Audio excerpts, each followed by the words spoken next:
Ho, ho, ho. We're calling this what, the Bourbon Boys? We are. Bourbon Christmas Boys special. in town. We got Kyle Scott Hey. and Ben over here. Yep. And then we got Jonathan Dunn. Yes, You sir. want to give us a quick introduction since you haven't been here before? Yeah, sure. Introduction on myself. Yeah, Yeah. just tell us Okay. who you are. We We found you on a street corner with bottles of whiskey, and we brought you in here and thought let's do a podcast. Yeah, that's right. Yeah, it looks like an interesting guy. Maybe Mhm. needs to shave, but Yeah. other than that, Well, no, I think I'm the one who's standing out here. I tell people now that when they ask me how long I'm going to let it go, I say I'm going full Sheck Snyder. Hey, come on. Come on with it. Bring on the challenge. Yeah, it'll take me about 10 years. So my name is Jonathan Dunn. I know you fine gentlemen through Mosaic, and we go to church together, and been in Nacogdoches for about 8 years now. Brought up here by an East Texas girl, my wife, Anna. Moved here. She grew up here, and we were in Houston for about 7 years, and decided to kind of break away from a larger market, start a family. And so it was kind of between Chattanooga, Tennessee, which is close to my hometown, in Northwest Georgia, and Nacogdoches, and Nacogdoches 1. And I practice commercial real estate. That's what I was doing in Houston. It's what I've been doing up here ever since we moved back. And, just a fan of bourbon. Other hobbies I've got, I do a little fishing, do a little hunting, play a round or two of golf a year. Oh, you any good? Well, I can break 100, so Okay. I'm like a mid upper 90s, golfer. So Yeah. bogey golf would be kind of my goal. If I could, finish around in the if I could break 90, be in the upper 80s. So anyway, that's kind of that's a little bit about me. Awesome. Yeah. So what are we doing? Man. Yeah, so we just, one of the sort of a hobby of mine over the past few years has been, collecting some of these bottles that we see in front of us, learning about whiskey, learning about different types of whiskey. Most of the bottles you see in front of you are classified as American bourbon, which is a corn-rich, grain bill, mash bill, and it's just. What makes it bourbon? What makes it bourbon? So, what makes it bourbon? It has to be produced in the United States. Merca. Okay. America. That's right. Freedom liquor. 51% corn, at least in the mash bill. So, And it has to touch oak. it has to be aged in new charred oak barrels. It cannot be distilled above 160 proof. It can't go into the barrel at below 125 proof.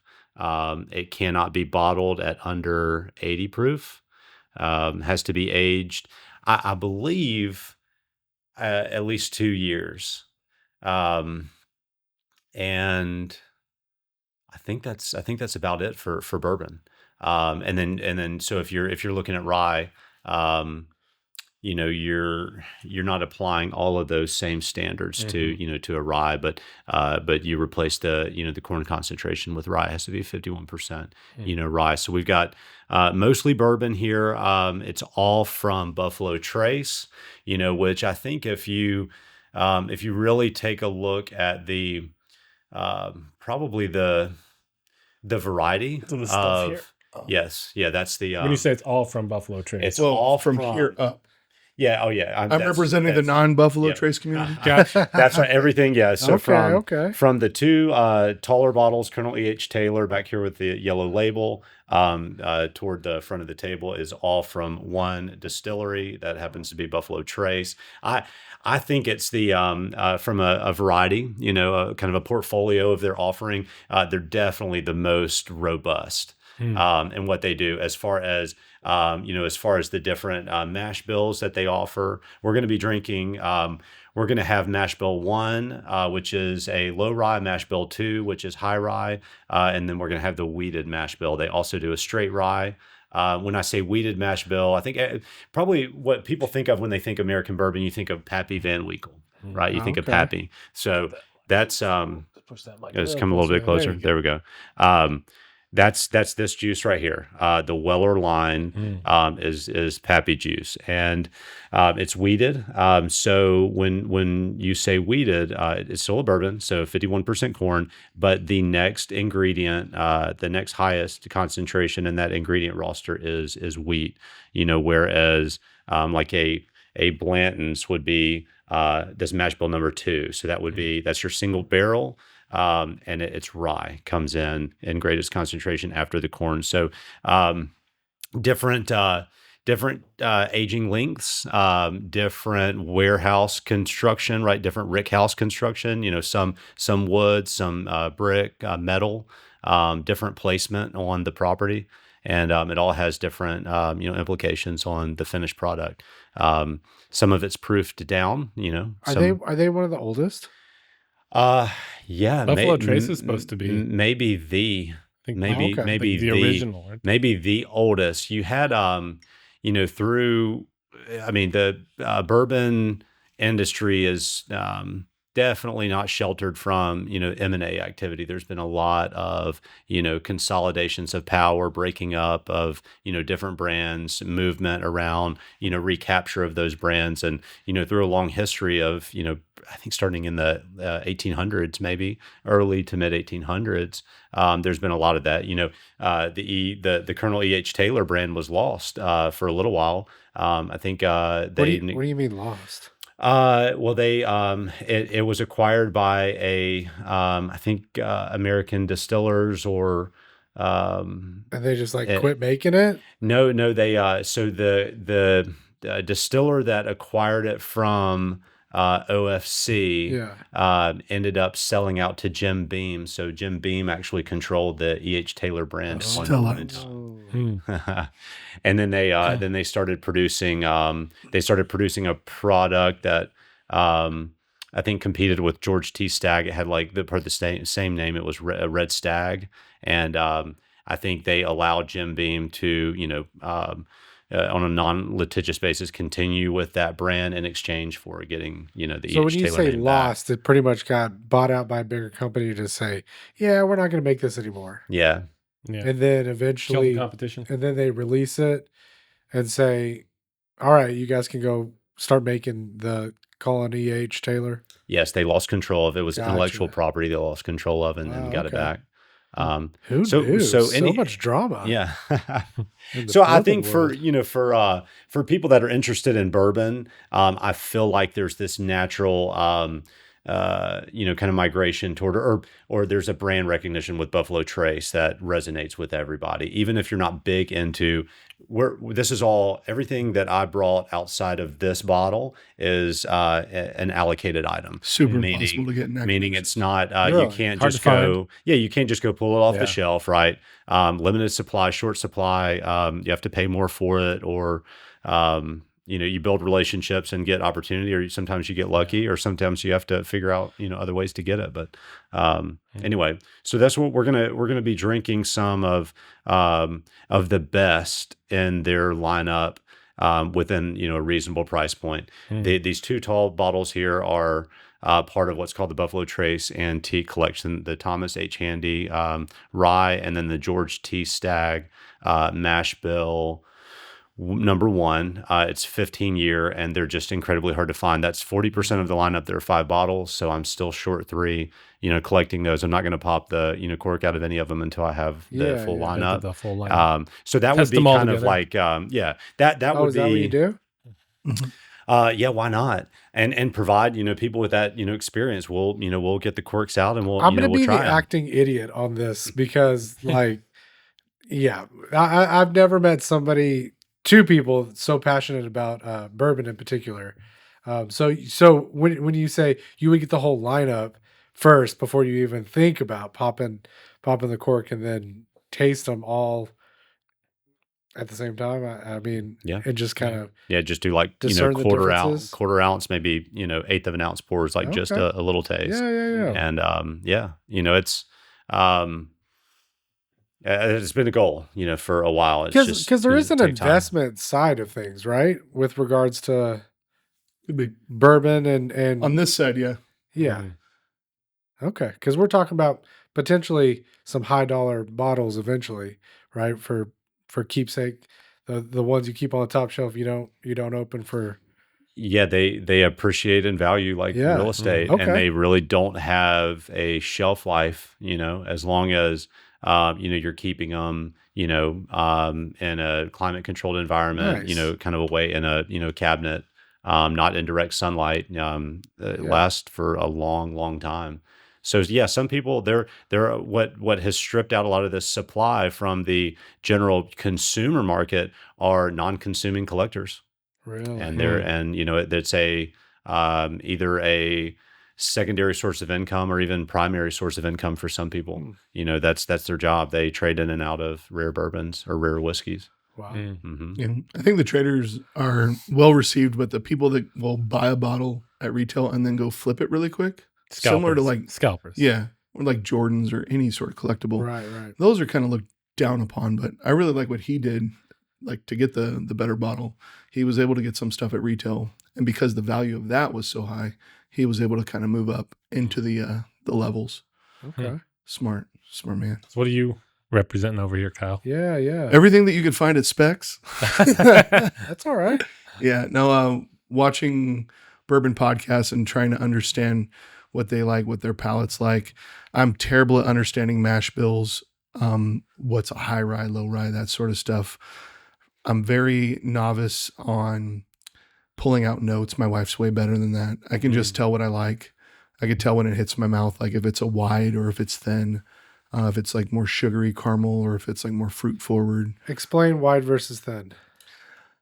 Oh, okay. So like a Coca-Cola, when you Okay. drink that versus a Pepsi, like a Coca-Cola is a little wider because it's more caramely and the Pepsi is a little thinner. Okay. That's the best. Pulling it out of my Yeah. backside. That's the best I can come up with quickly. But the bigger the proof, the longer it's sitting in the barrels, usually. Okay. Or maybe it's been put in a second barrel, not watered down. It seems to just give it like all the complexities. And so like this guy, awesome. You like your cask strength. Yeah, love it. But it's also something like, even just sitting here, I want to pop a bottle, but yet I don't want to start going high because you want to start lower proof and build your way up to the higher stuff. Gotcha. But seeing that what he was going to bring was the Buffalo Trace lineup, I wanted to bring some stuff that represents everything else, some unique. Frey Ranch is something that not everybody has had. Really cool. Looks like it's a store pick too. Yeah. Grain to glass, farm to glass, sort of. Instead of like getting your grains like a Still Austin gets their grains from local farmers. But Frey Ranch, they actually own their own corn ranch. So corn farm. So pretty cool. Yeah. So farm to table. Farm to belly. Yeah. And see that's a prime example. That Frey Ranch I've heard about through a couple groups that I watch on YouTube, but I've never had it.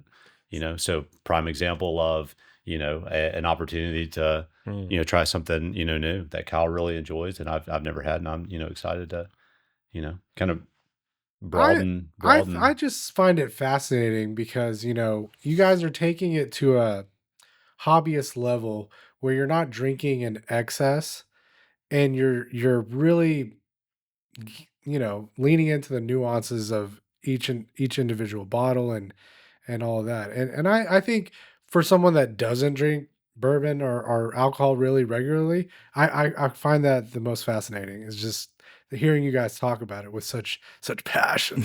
I appreciate passion. Yeah. They call it a bourbon journey. Like once you get started, you tiptoe in and then you kind of pilgrimage. Yeah.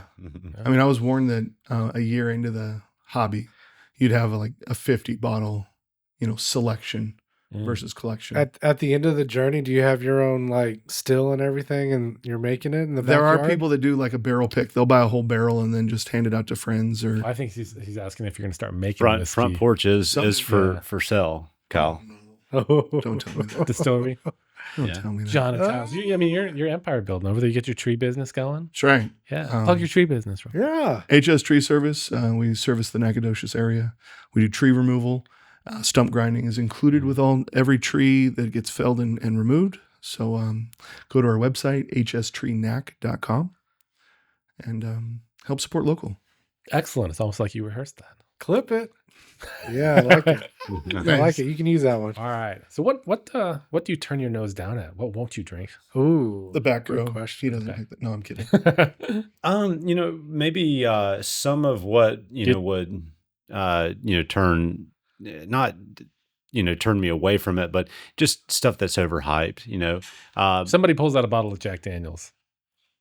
Yeah, I mean, I'll throw it in with some Coke. I wouldn't. I'm not going to drink Jack Daniels straight. It's not because it's not because I'm trying to be disrespectful or anything. I mean, it's a great Jack Daniels is great bourbon.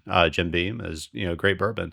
I would throw Jack Daniels or Jim Beam into some bourbon cocktails. Or with Coke. I love a good you don't use bourbon this and stuff Coke. for cocktails. No, would be now a I shame. will. I would. So this right here is the flagship. A few years ago, I think they were doing kind of like a rebrand on some of their marketing. The marketing team that came in, they said, "Guys, why don't you have a Buffalo Trace, product with Buffalo Trace in the name on the bottle? You're missing something there." So they came out, with this, and it's mash bill number 1, and it's great. But at the price point, I'll throw this into a cocktail. I'll drink this in an old fashioned. I'll drink it with Coke. I'll even sip on it. Just maybe not neat, but on the rocks with some ice. But it's probably anywhere from $24 to $30 a bottle. Right there with Jack Daniels. Yeah. But I think it's a better product. It is regional too. Like there's some areas where that's like a $50, $60 bottle. Can be. Oh, okay. Yeah, but then they'll have like this cheap, or they'll have this widely available. But it's really crazy that certain areas have stuff that others don't, and some jack up the price and others don't. Is that a state by state thing, or? Yeah, my old boss in Virginia had me buy a dozen of those because he can't get them, or if he can, across the border they were like $60 bottles instead of $30 bottles. It's wild. Yeah, You have a lot of people exploiting, the general consumer. The secondary, there's a secondary market, that, has applied some upward, pressure to pricing, kind of artificially inflated some of the more, rare bottles. But so thesis on like, why do I do this? Yeah. Right. Why do I do this? Yeah. Why? Because, I think, I enjoy stories, and there's so much history, and I think it's such a prime example of Americana, like a way to, the economy's behind, corn production and rye production and barley production, to go into, a finished product that tastes great, that brings people together, that relaxes me. I sometimes after a long day or a long week, I'll come in and I'll make an old fashioned with something nice, or have a half ounce pour of something I haven't had in a while, and just kind of drink it very slowly and enjoy it, and appreciate it, because it is hard to find it, and it becomes challenging. So I think this is a beautiful setup in the sense that we're going to drink some of this right now, which is hard to find. And I think that's not the point that I'm trying to make here, is like, or I'm not trying to get you to fall in love with something, an allocated item that I bought, that you're going to be like, oh man, now I want some more of that, and then you can't find it. That's the frustrating thing. So it's trying to figure out in this lineup, because this is probably the lineup that I know best, if we narrow down on a flavor profile that fits your palate, then I can help direct you to a non-allocated item on the shelf that you can find every day, in a reasonable price point. Okay. That's kind of the that's the goal. for instance, this. Yeah, there you go. Oh, that was your. That was is that the yours. weeded? over here. Well, it's very comparable to that, Okay. and that's I've been trying to get that since day one, and I can't. Yeah. So gonna kick on the AC. Cool. If Yeah. you guys want it, I can do it. Yeah, sure. yeah, no, Sounds good. I don't even have a sweater on, but I'm a sweater. Sweater weather. So one of you're looking down and you see 3 Glencairn glasses in front of you, and this is at least what I would like to do with the variety that I brought. I want to I want to do Blanton's, Eagle Rare, and Antique 107. Okay. Because these are three distinctly different mash bills from Buffalo Trace. They're not wildly different in terms of age or proof. Eagle Rare is the oldest. It's going to be your 10-year, but it's 90 proof. Blanton's, they don't produce an age statement. They're all bottled at 93 proof. So probably somewhere in that, 7 to 8 year range. Weller Antique is the same. It may be a little bit younger even. And it's 107 proof. So, you're within 17, proof points. So, less than 10% alcohol variance, across the line, three distinctly different, mash bills. So I feel like on your palate, if you're going to, there's not an overwhelming subset of variables between the three bottles in terms of age or proof. So then what's left? The mash bill. What's in the mash bill? Do you like, is it the rye? Is it the wheat? Is it the, maybe the rye is, going to be a complete turnoff and you're not going to like Blanton's because of the bite. And you want something sweeter like Eagle Rare, but you're going to, front palate, mid palate, and rear palate, right? The rear palate is the finish. The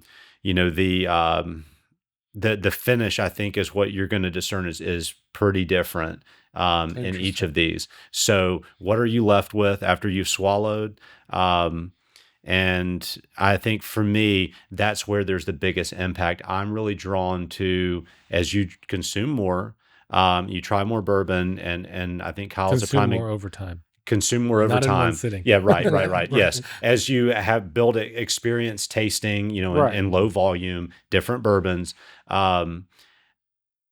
probably, because here's what happened with me, and I know from talking with Kyle that it has happened to him. You tend to trend toward higher proof because that's where the flavor is, and usually the age.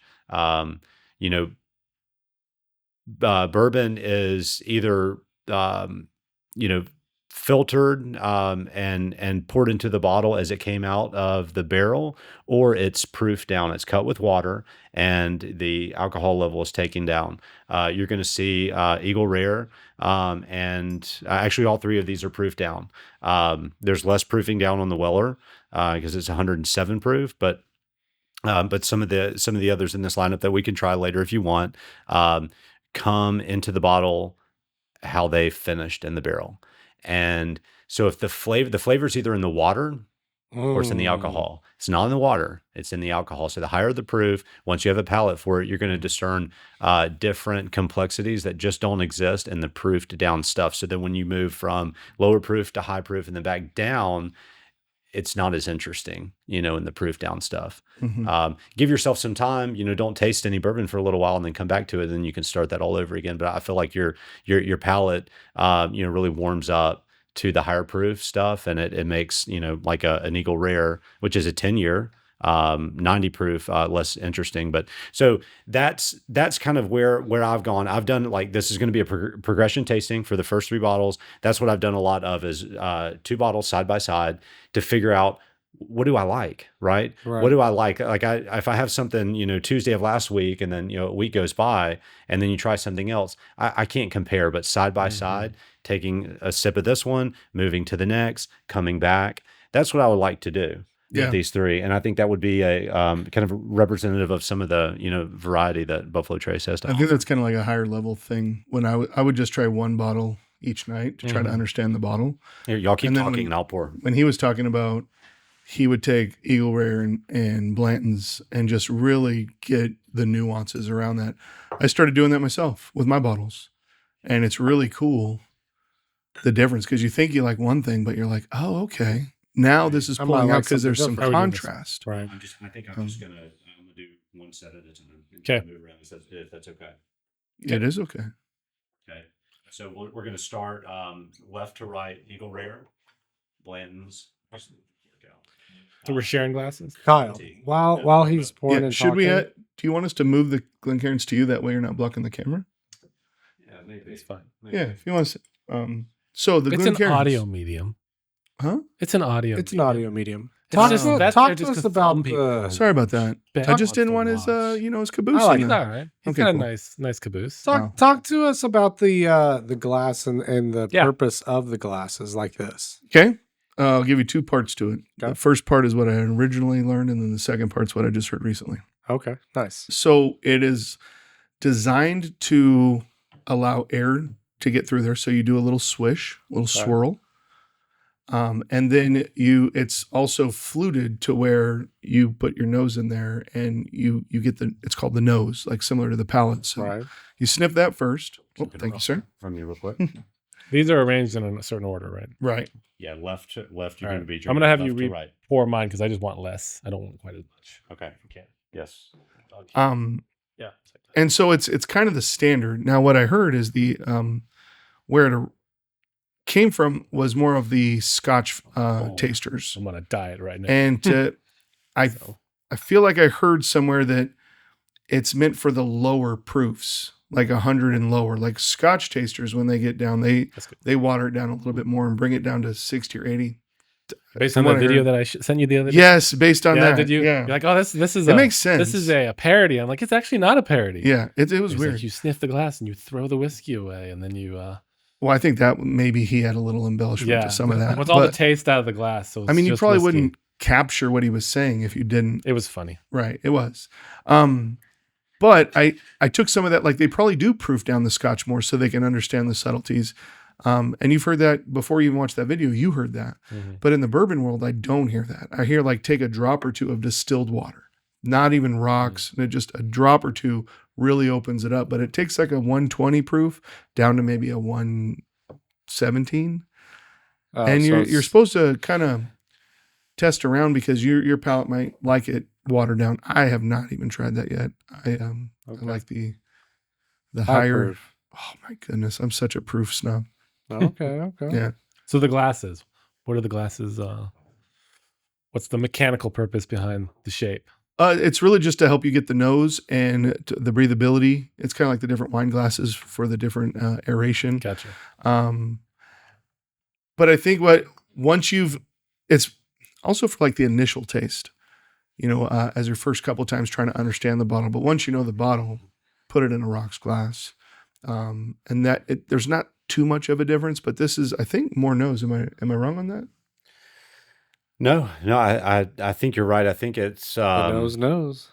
yeah. I think it kind of bellies out at the bottom to create more of surface area to let the alcohol kind of breathe and so you can I think discern the smell better. I probably need to educate myself a little bit more on the shape.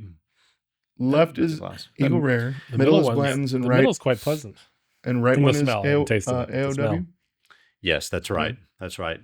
So we go proof up, low to higher. 10-year, say maybe somewhere around 8, and I don't know with the antique, probably somewhere in that 7 to 8 year range. So just like wine, nose first, and then to the mouth. When you're smelling it, you can obviously either have your mouth open or closed. If you close your mouth, the alcohol is going to hit your senses a lot stronger, right? Like olfactory is going to pick up on the burn. Open your mouth if it's overwhelming, especially when you get to that antique, and that should allow you to smell the flavor behind the alcohol and not be overwhelmed by it. Okay. So this is for the sniff. Mm-hmm. Yeah, Mm. I saw somebody doing that recently, and I was like, "Why is their mouth open?" And they're like half breathing in their mouth and half breathing with their nose. So clear your sinuses. There you go.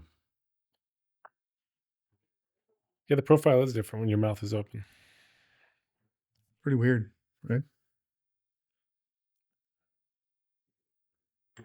Is there any sort of finish with the Eagle Rare, like a port cast or anything? No, it cannot be bourbon if it does anything other than an initial run in a new charred oak Right. barrel. I figure after like 4 years, though, if it's a 10-year, maybe they Hop it into No, bourbon. it's no longer a bourbon then. If it goes into another barrel. If it goes into another barrel, if they use any sort of like dessert wine, or after dinner drink or wine, to finish the initial bourbon juice, it can still be a bourbon, but it's a finished bourbon. It's not a What would be an example of something like that? like Basil Hayden's does. Basil Hayden's That's the house. These two are the house whiskeys. Is that right? Is Yeah. that Stranahan's over there? It So is. that's that's malted barley. That's malted barley. So you're going to be more like a Scotch flavor profile on that one. That's straight malted American barley. I'm tired. Basil Hayden's does a whole finished lineup. It'll either be like cognac or Sauternes or port, Amberata.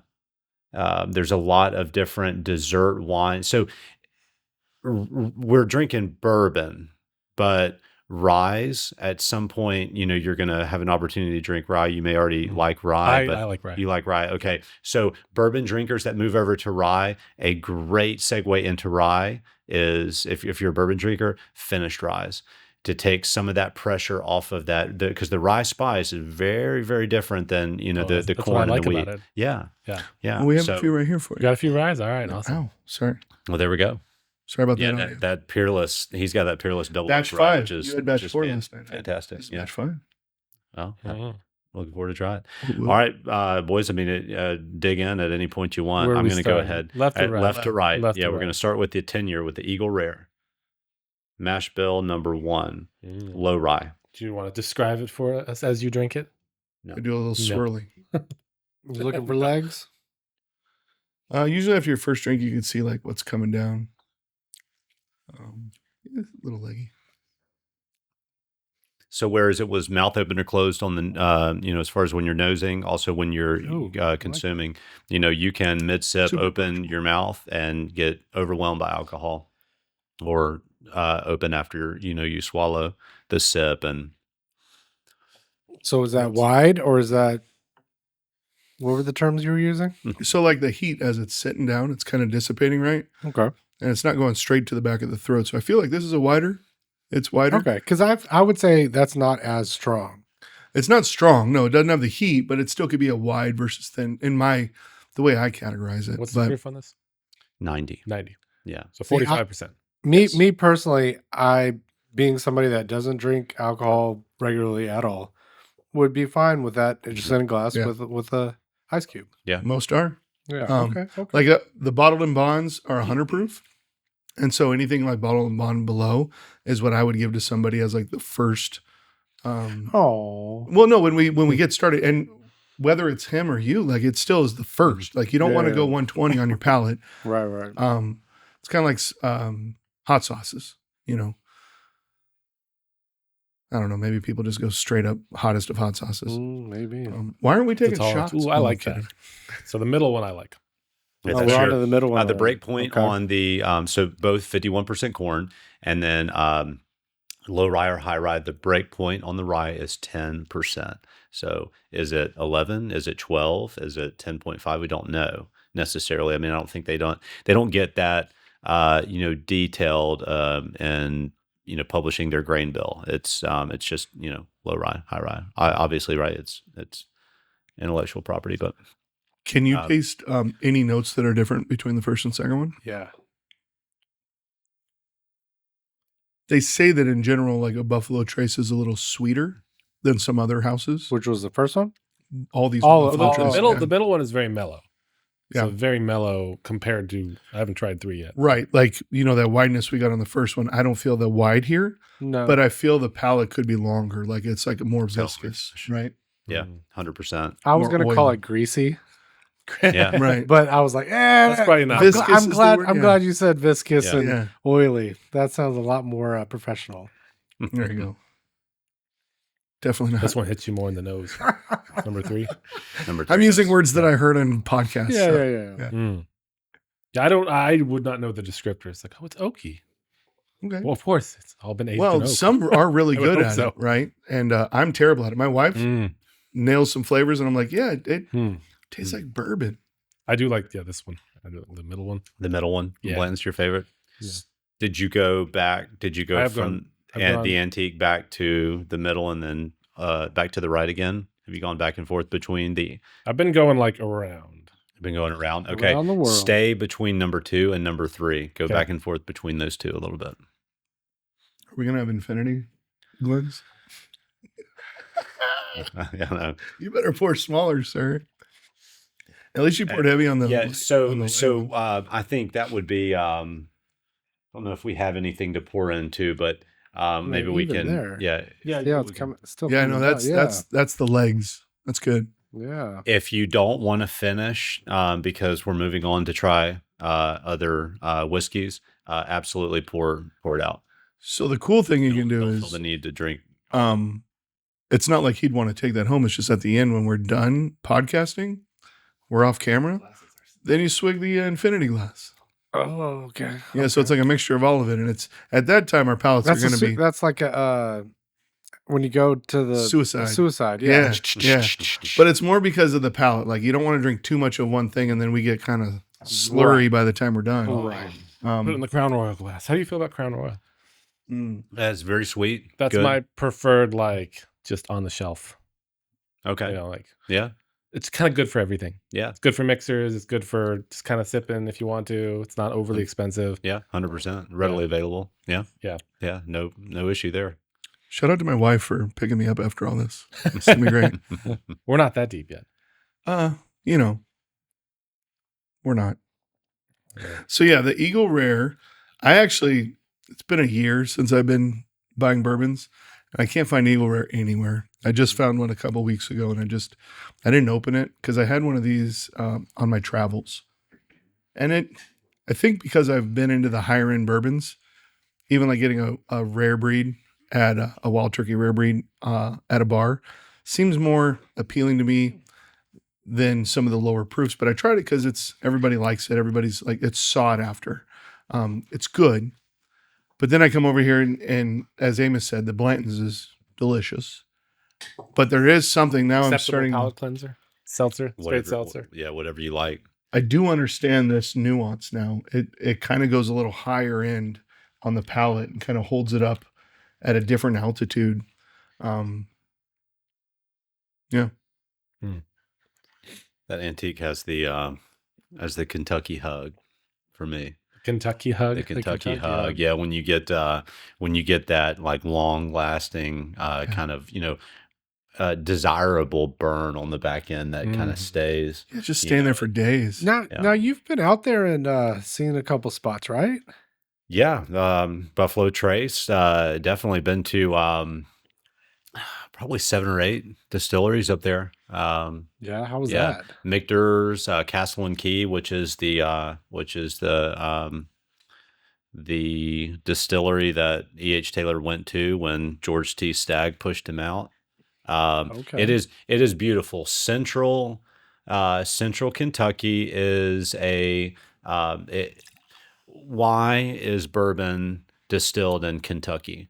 It has to do with the natural filtration properties of the geology up there. It's all limestone in central spring water? Kentucky. Just the water quality. Really? Without the limestone, without the natural filtration properties of limestone, your brown water would be translucent and not transparent. The limestone filters out all of the iron, So it would be muddy, and not that, delicate, clean, desirable aesthetic that, I think we all, can appreciate. You would not be able to discern, probably color, differences between like from bottle to bottle as easily as you can now, because of the, lack of, light impact. If all the iron were still in the distillate, it would be kind of a milky, muddy brown. So that's why. It doesn't have anything to do with, the fertile soil or, transportation, logistics, proximity to the consumer marketplace. Whiskey is international, and it had everything to do with the water. Had everything to do with the I think water. that's my favorite. Which one? The Midwood. Middle The one. middle one, yeah. Good. Blends For can't you. go wrong. So, The greasy one. Could I?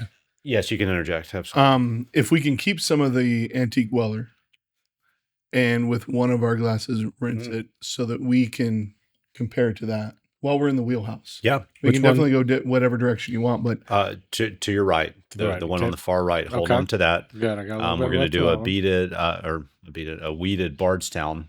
That's right. Is that Yep. that's their weeded? it's called high wheat for some reason. wheat. I don't really understand it. It's got. I do So love how this is- Bardstown puts the mash bill right on the side here. Would this be like a direct competitor? Yes, Bardstown's its own distillery. It's in the Bourbon Trail. Very standard. They definitely do a lot of.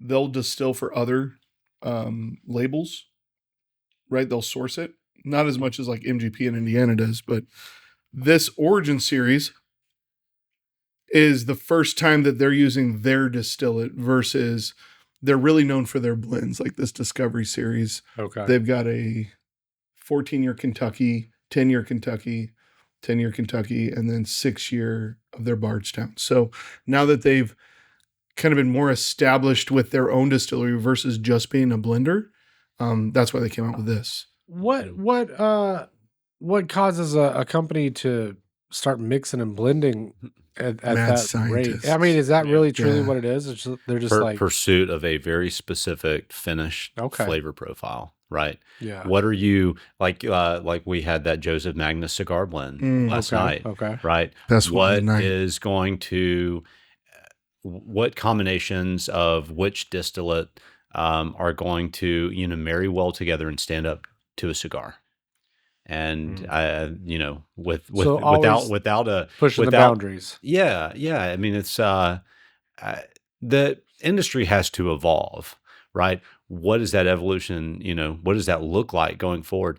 What is the biggest challenge in this industry?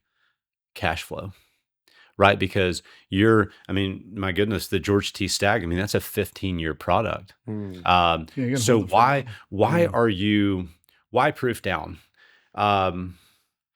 There is another rye in that Buffalo Trace Antique Collection, this acronym world in which we live, the BTAC collection, that is a rye. There's another rye. It's a Sazerac 18. It's proof down to, I think, 90.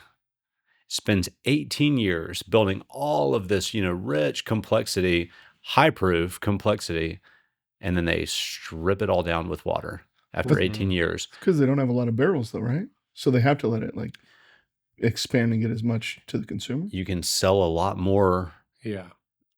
bottles if you had a bunch of water.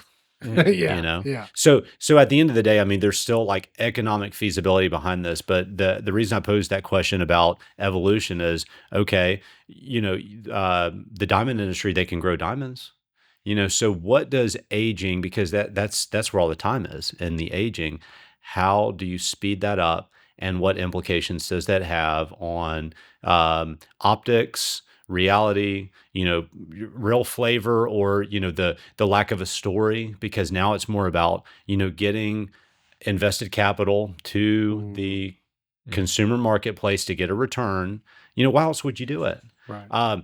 Buffalo Trace is undergoing a $1.2 billion expansion project right now to double the size of really the footprint of their warehouses to continue aging in that traditional manner. But I'm sure I have heard that they're doing some age, acceleration experimentation too. Ooh. And what does that even mean? I don't think they've really talked about it. They talk about bringing their barrels to Texas because we do Say things quicker. heat would be the way to age something rapidly, but Yeah. heat doesn't do good for alcohols. Actually, Texas well. is looked down upon Maybe in I'm the wrong. bourbon Am I? Are industry. there- You have Like not real bourbon, not you've got Kentucky some bourbon. extreme heat swings in the summer in central Kentucky, just like Texas. But Garrison Brothers in High Texas, go to market with 2 to 4 year old product that is fantastic. They've got some single barrel, small batch single barrel, and then they do a twice barreled Balmorea that is wonderful. Balcones produces a blue corn, which is another version of a. It's another version. But I think it's like maybe 80% corn in the mash bill. So it's kind of like a Kentucky, whiskey. I'm sorry, Tennessee whiskey. But they do 2 runs in a new charred oak barrel, and it just throws off so much flavor. Like Woodford Double Oak, that's a fantastic bourbon. $55-$60 a bottle. You can find it every day on the shelf.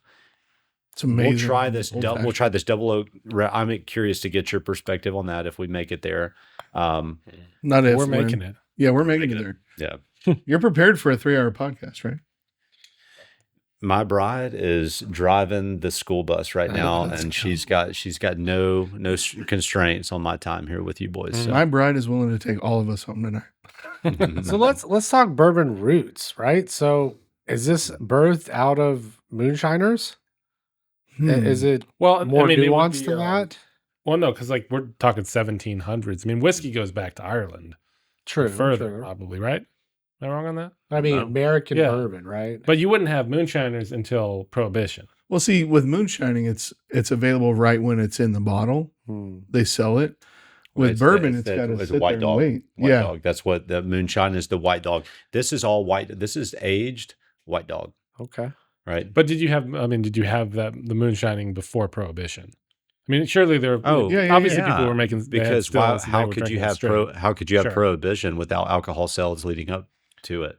Yeah, but like you said, the moonshiners are the people who are just distilling in their backyard and then drinking it straight Yeah. from the But tap. somebody figured out to put it in a charred barrel and hold it for years in some Yeah. sort of warehouse. And then, Probably they're like, I got to put this somewhere. They stuck it in the barrel under a shelf, and then they had it, forgot about it, drank it 3 years later. Like, ooh, this is pretty. yeah, good. that's where you get the color from. Like it's all vodka. That's very looking. plausible. I mean, that's you how know? most That's- recipes work. I mean, that's Do not disagree. yeah. I do not. You can't have disagree alcohol with that without statement. fermentation, and like somebody realized this fruit that's rotting over here is fermenting, and you get funny feelings when you eat it. You have an empty glass? I do. We should make All that right, happen. take for some real. water. Beer's one of the and oldest recipes clean in out the your world. glass. Okay. Did you do that, Amos? So I clean the glass, yes. Whiskey, oddly enough, starts as beer. Mm-hmm. Yeah. I So how it's long have they been distilling for? Like, how far does that go back? Buffalo Like, Trace or just? distillation in general for consuming alcohol.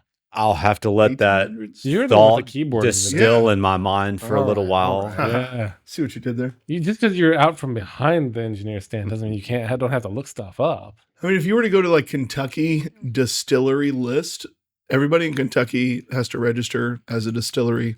And like, I think either Bardstown or Barton's is like number 4 distillery. So if we go back to find out who was the first distiller in Kentucky, that'd probably give us a good indication of where we're at.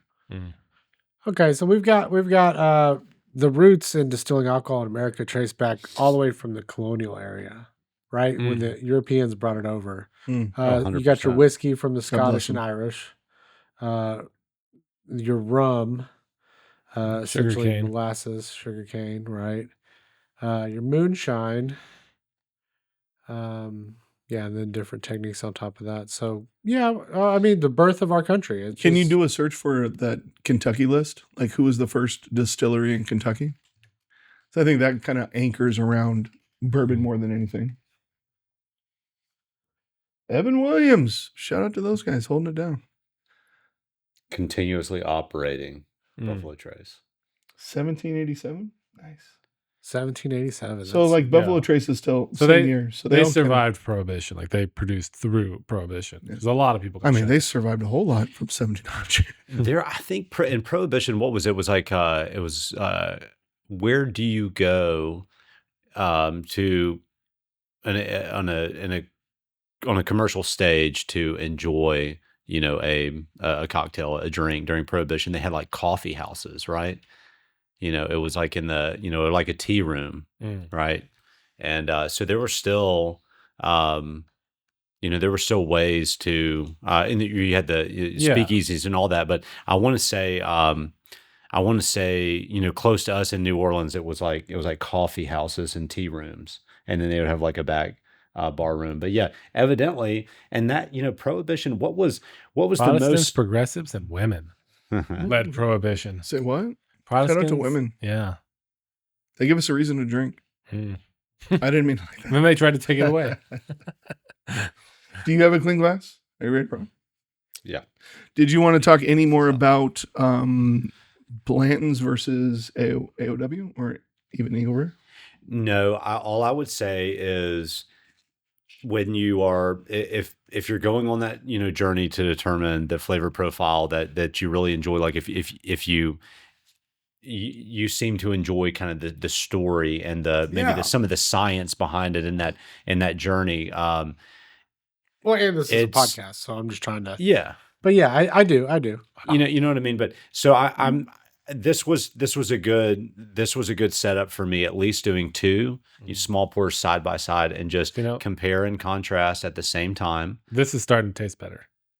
Is that Like the as I go, antique? this is all the way to the right. All the way to the right, yeah. This is starting to like. Yeah, don't grow drink it on all. me. You So gotta taste it with this. So don't drink it all. For me, the last thing I'll say about that 3 setup is I was a huge Eagle Rare fan. Loved Eagle Rare. Normal. Loved Eagle Rare. Ooh, I get But Ooh, that's a as it's a heavy I pour right there. that should be I was just kidding. Is that better? yeah. That Somebody's gotta drive this bus. That pour has legs. We need you, buddy, on the keys. I started with Eagle Rare, and then I finished. I finished with Antique. I would take a Weller Antique, 10 times out of 10 over Eagle Rare. Put that way to the right so we know it's not part of this too conglomeration. Yeah. And so once we do this real quick, only because we've already got AOW like in the mix, then we can go back to your side of things because we're still in the lower proof area. Oh, Right. we're still low proof. Yeah. But we did tiptoe. Is that good? Yeah, that's great. Thank you. Sweet. I mean, So why do Okay. they call it proof?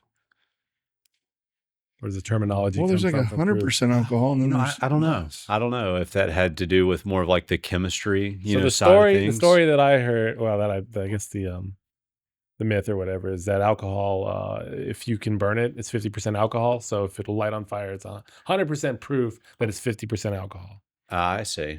I don't know how accurate that is, but that's the Okay, so Flashpoint. exactly, yeah. And So I believe it comes from the Prohibition era because that's how they would test the alcohol content, whether they knew it was over 50% or not. I believe. I could be totally wrong on that. Oh, you got it. Historical method for testing strength of liquor by mixing it with gunpowder and lighting it on fire. I Thank didn't you. know the gunpowder part.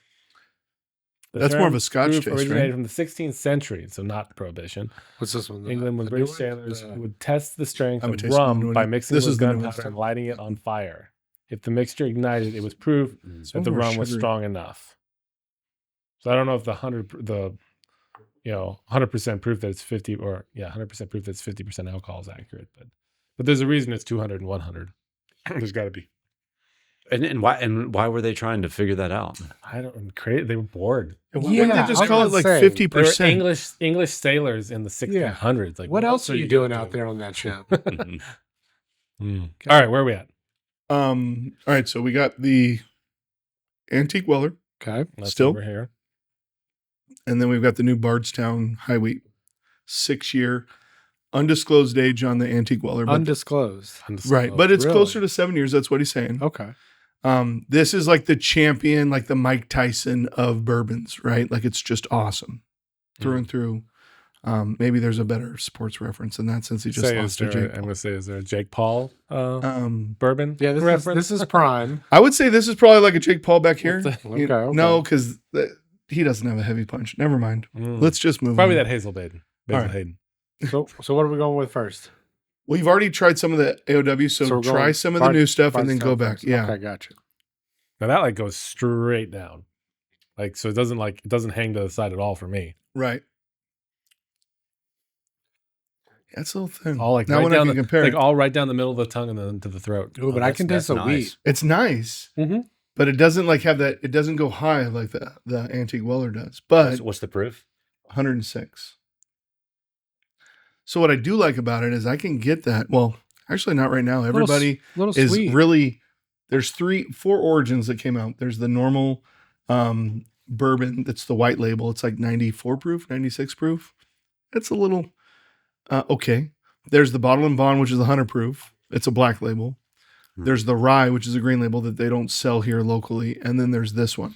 This is already sold This out is at what Specs. This is what we're drinking here. Yeah, that's what we're Bardstown drinking. Bourbon Company. And that retails what, like 75? $55. Oh, 55. Okay. That's not bad. Yeah, it's almost like 50, 52, 55 as far as those 3 Bartons or Bardstown that you could buy at Specs. Mm-hmm. What Not do a we? sponsor. Yeah. Feel free. Sponsoring What were this you Christian gonna say? podcast where we're all consuming. Yeah, now that I stack it up, I was really interested to do this. It's not in the wheelhouse of Weller Antique, but it is more accessible. Yeah, the Wheeler definitely has a Definitely thinner. Which I mean the antique is a lower stronger proof, taste right? profile. No, it's Antique- Antique's Antique one is proof. Antique's one what? proof. Yeah, I It's 108. feel I feel like the Bardstown weeded has a lot of flavor on the front, and then it's kind of gone. Yeah, You they're know, true. it's very easy to drink. It doesn't hang around, Like, but it it's seems like got it just goes straight down the yeah, but it's got great flavor. The Antique Yeah, opens yeah. up on the rear palate and sticks around. tongue. Yeah, they're definitely the superior. But that's a great drinker for sure. I'm glad you got to try it out. Yeah, me too. It would have felt weird bringing it to your house last night, so this was a great forum for that. Anybody listening should know that this gentleman did bring me a bottle of Colonel E.H. Taylor small batch last night, though. Look, I drank enough to where it was worth the trade. This man had prime rib for us. Ooh. He had the charcuterie of all charcuteries, the dessert. Like, this is a great host right here. I'm glad you're my friend. Hey, likewise. Yeah. Happy to do it. We'll do it again. And I like that you have a few of the things that I have at my bar, but so much different. So like normally it's like you have so much of the same thing. It's like, well, your bar, my bar, it doesn't matter. I would love to have you over to my house because I know I have so much different things that we would enjoy all that other stuff. I mean, that's what's great about bourbon. There's like, couple thousand different options. And most people get around It's a lot. maybe like 50 bottles in their bar. I mean, there's some people that get stupid. But I think like 25 to 50 is a good number of bourbons. I think it's kind of a high number. Yeah, I was about to say, 50 corks behind closed doors is something to be proud of. Well, you're not going to drink it all, No. but you just want options for your guests. Cause like Yeah. if you came over and all I had was what you had, it'd be like, meh. Like you drink it because you know what you like, but it's so much cooler in It's this nice to bourbon experience journey. new things. Yeah. Yeah. Like last night, like I just went for the stuff that I've never been able to try before. And it was amazing. So And that's so much fun to see too. Mhm. Which is the impetus for the antique collection. Because if I was into bourbon, but I didn't have the time or money to go out and buy the antique collection, but I went over to someone's house and they had it and they're like, have you had any of these? Yeah. Would you like to? And I got a chance to try like kind of the holy grail lineup, the cornerstone of this like rich history in bourbon, by the people who know how to do it best and have figured out how to operate under all of the market cycles in bourbon, really Challenges. operation in an environment that is really consistently working against you. And I was in a position to have all that. I want to provide that, I want to experience it myself. I haven't had the only one that I've had George T. Stagg. Obviously not out of that bottle because it's still Untapped. nice and pretty. It's untapped. But anyway, that's what I enjoy. You having the opportunity to come together and enjoy those things together and watch people get excited. Because they're pulling brown water out of a bottle that they've kind of always wanted to try, but it was never around, never available. So that's the fun part for me because I've already lived that. Yeah. I've already I've gotten most of what I've wanted. Yeah. And everybody knows, like, you're a little bit more experienced in your bourbon journey. but you remember when you were first starting out. 100%. And there's very little like snobbery that I've seen in the bourbon industry. It's really you want to bring people together and you want them to try expressions they haven't tried before. And that's really appealing. Like even going to your house, like we weren't doing bourbons, but holy cow, like I bought that. Well, you brought that one bottle over. And I bought like 3 or 4 other bottles of things that we had at your house. The Amarula? Yeah. I couldn't think of Yeah. the name. I was going to call it Yeah. Amarillo. And I'm like, that's not the damn name. No, it's a South African cream liqueur that's made with the same fruit. The fruit the Amarula fruit will rot out there, and the animals will actually pick it up. The elephants and the baboons will eat it and get drunk. So they actually they bottle the stuff up and they make a cream liqueur with it. That's like it's much different than say Bailey's or something like that. You'll taste it and you're like, whoa, there's some odd profiles in there, but it's very fruity. Kind of like a funky But fruit. it's fruity, but it's different. Okay. But it's very nice to drink. It's only 20%, obviously, because it's cream liqueur. But it's like they got it at specs. You want some. But you turned me on from to South Africa. You turned me on to 43. You turned me on to that like raspberry Liquor 43? Yeah. Oh my Oh, gosh. Liquor 43 is awesome. It's so good. It's cream soda. Oh, it's phenomenal. You put that with some seltzer. Phenomenal. That raspberry ball, whatever that is, the berry, blackberry I don't know maybe. what you're talking about. That's the Not it looks like Drambuie. the holy hand grenade. Yeah. It stuff. almost kind of looks like that. But it's a raspberry The like black- cordial the side. blends, yeah. yeah. Yeah, it looks similar to that. But that was cool because you turned me on to a bunch of stuff that I wasn't familiar Yeah. with. The other thing is chartreuse, which is hard to find now. You ever toyed with chartreuse? Yes, in Michigan a few weeks ago. Yeah. Yeah. Because that's And made by the balls. monks in France. Yes. They limited and production, so it's really hard to find It's now. really hard to find. And one of the guys that we were there with was a lights out fly fisherman from Boston. Mhm. And we kind of book into the trip with a nice dinner at a restaurant that the host owned, and then we finished with a nice dinner there. And so Ben Howard was the fly fisherman's name. He brought that point up.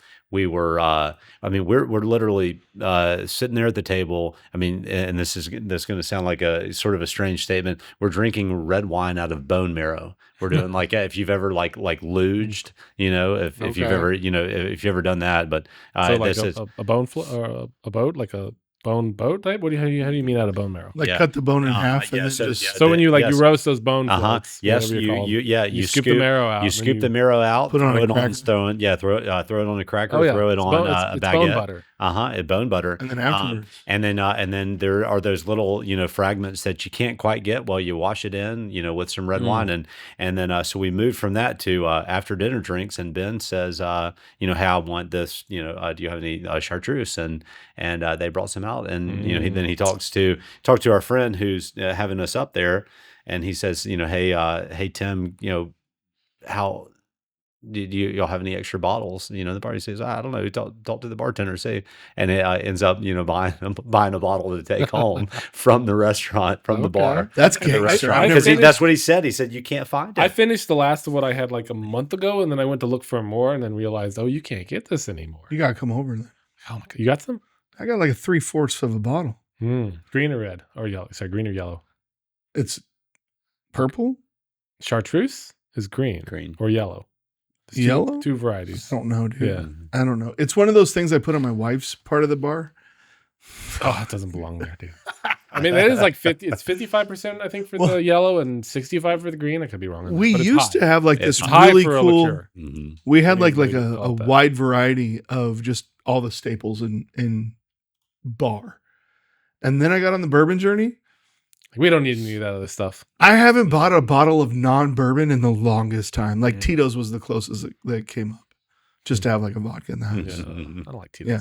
I hope everybody that comes over wants bourbon because that's really, I like. you know what I'm talking about. If I want Yep. whiskey, I like Kettle One. If I Kettle want like a You mean mixer vodka? whiskey.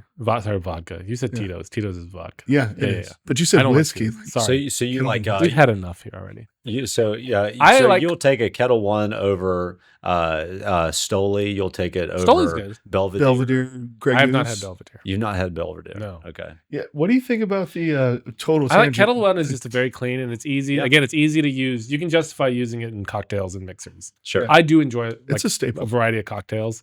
Like shout out How to Drink. I like watching How to Drink and like he's hilarious. I don't. That's a YouTube I don't channel. want Okay. people Oh, telling me okay. how to drink. That, you Okay. gotta look Oh, yeah. him up. No. He's really Okay. funny. Don't He's- tell me how to drink. I'll figure it He's out. hilarious, but he focuses largely on cocktails. Mm-hmm. Super entertaining, very knowledgeable on like all things whiskey or alcohols, and it's primarily focused around cocktails though. I can't believe I still got this hat on. I thought it'd be too hot for Look, it this. suits you. I feel good You're now. Ginger Santa. All you gotta do is give me a pour. I feel good. I will tell you that giving it some time, letting it open up, and going back to that Bardstown weeded, it is fantastic. You're liking it. I do.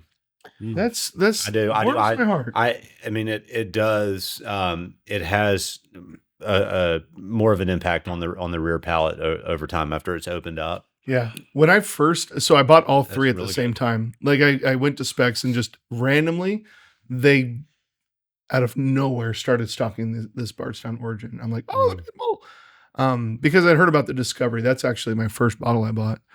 And when I tried them all, they were all thin. They weren't like the neck pour is a real thing. Like you have to take the neck pour and realize that it's not going to be the representation of the real bottle. You don't so shake once it you first. I don't maybe It's probably. but once you is that bad? Shaking? It seems No, like the wrong it thing to aerates do. it. You typically only shake a bottle of brown water once you get about 50% down. So I'd say that Bardstown weeded is prime. And why Oh, would you shake. shake? Why So- would you shake it? To airate it or No, no? You don't want to shake it. no. Yeah, you just want it to breathe. Like having this in air. I don't know if you do or not. I wouldn't never- You shake just it. turn it over and let the I've bottle. No, never- because the you neck don't float want to to. the You don't top. want to You don't want to get the cork all weird. So you don't want to let it sit there too long, right? Maybe a little 15 bit. minutes. I don't know. Like I haven't heard of that. So I think like if you've got older wine, age it on its side. Yeah, right? because it keeps You're the right. cork. It keeps the protects the cork, cork. Yeah, I've always heard that. lubricated, hydrated. It'll dry out prevents- if you keep it upright. That, and that's it'll right. get That's more right. oxygen. will And get in. because your alcohol by volume is 14% or below. Typically, right? Teeters around there. You're typically dealing probably with synthetic corks in the Bardstown. Pull that. Yeah. Is Yeah. it synthetic? Come on, I don't mind showing you. It's in synthetic. I'll show you my we're cork. gonna shame the synthetic corks.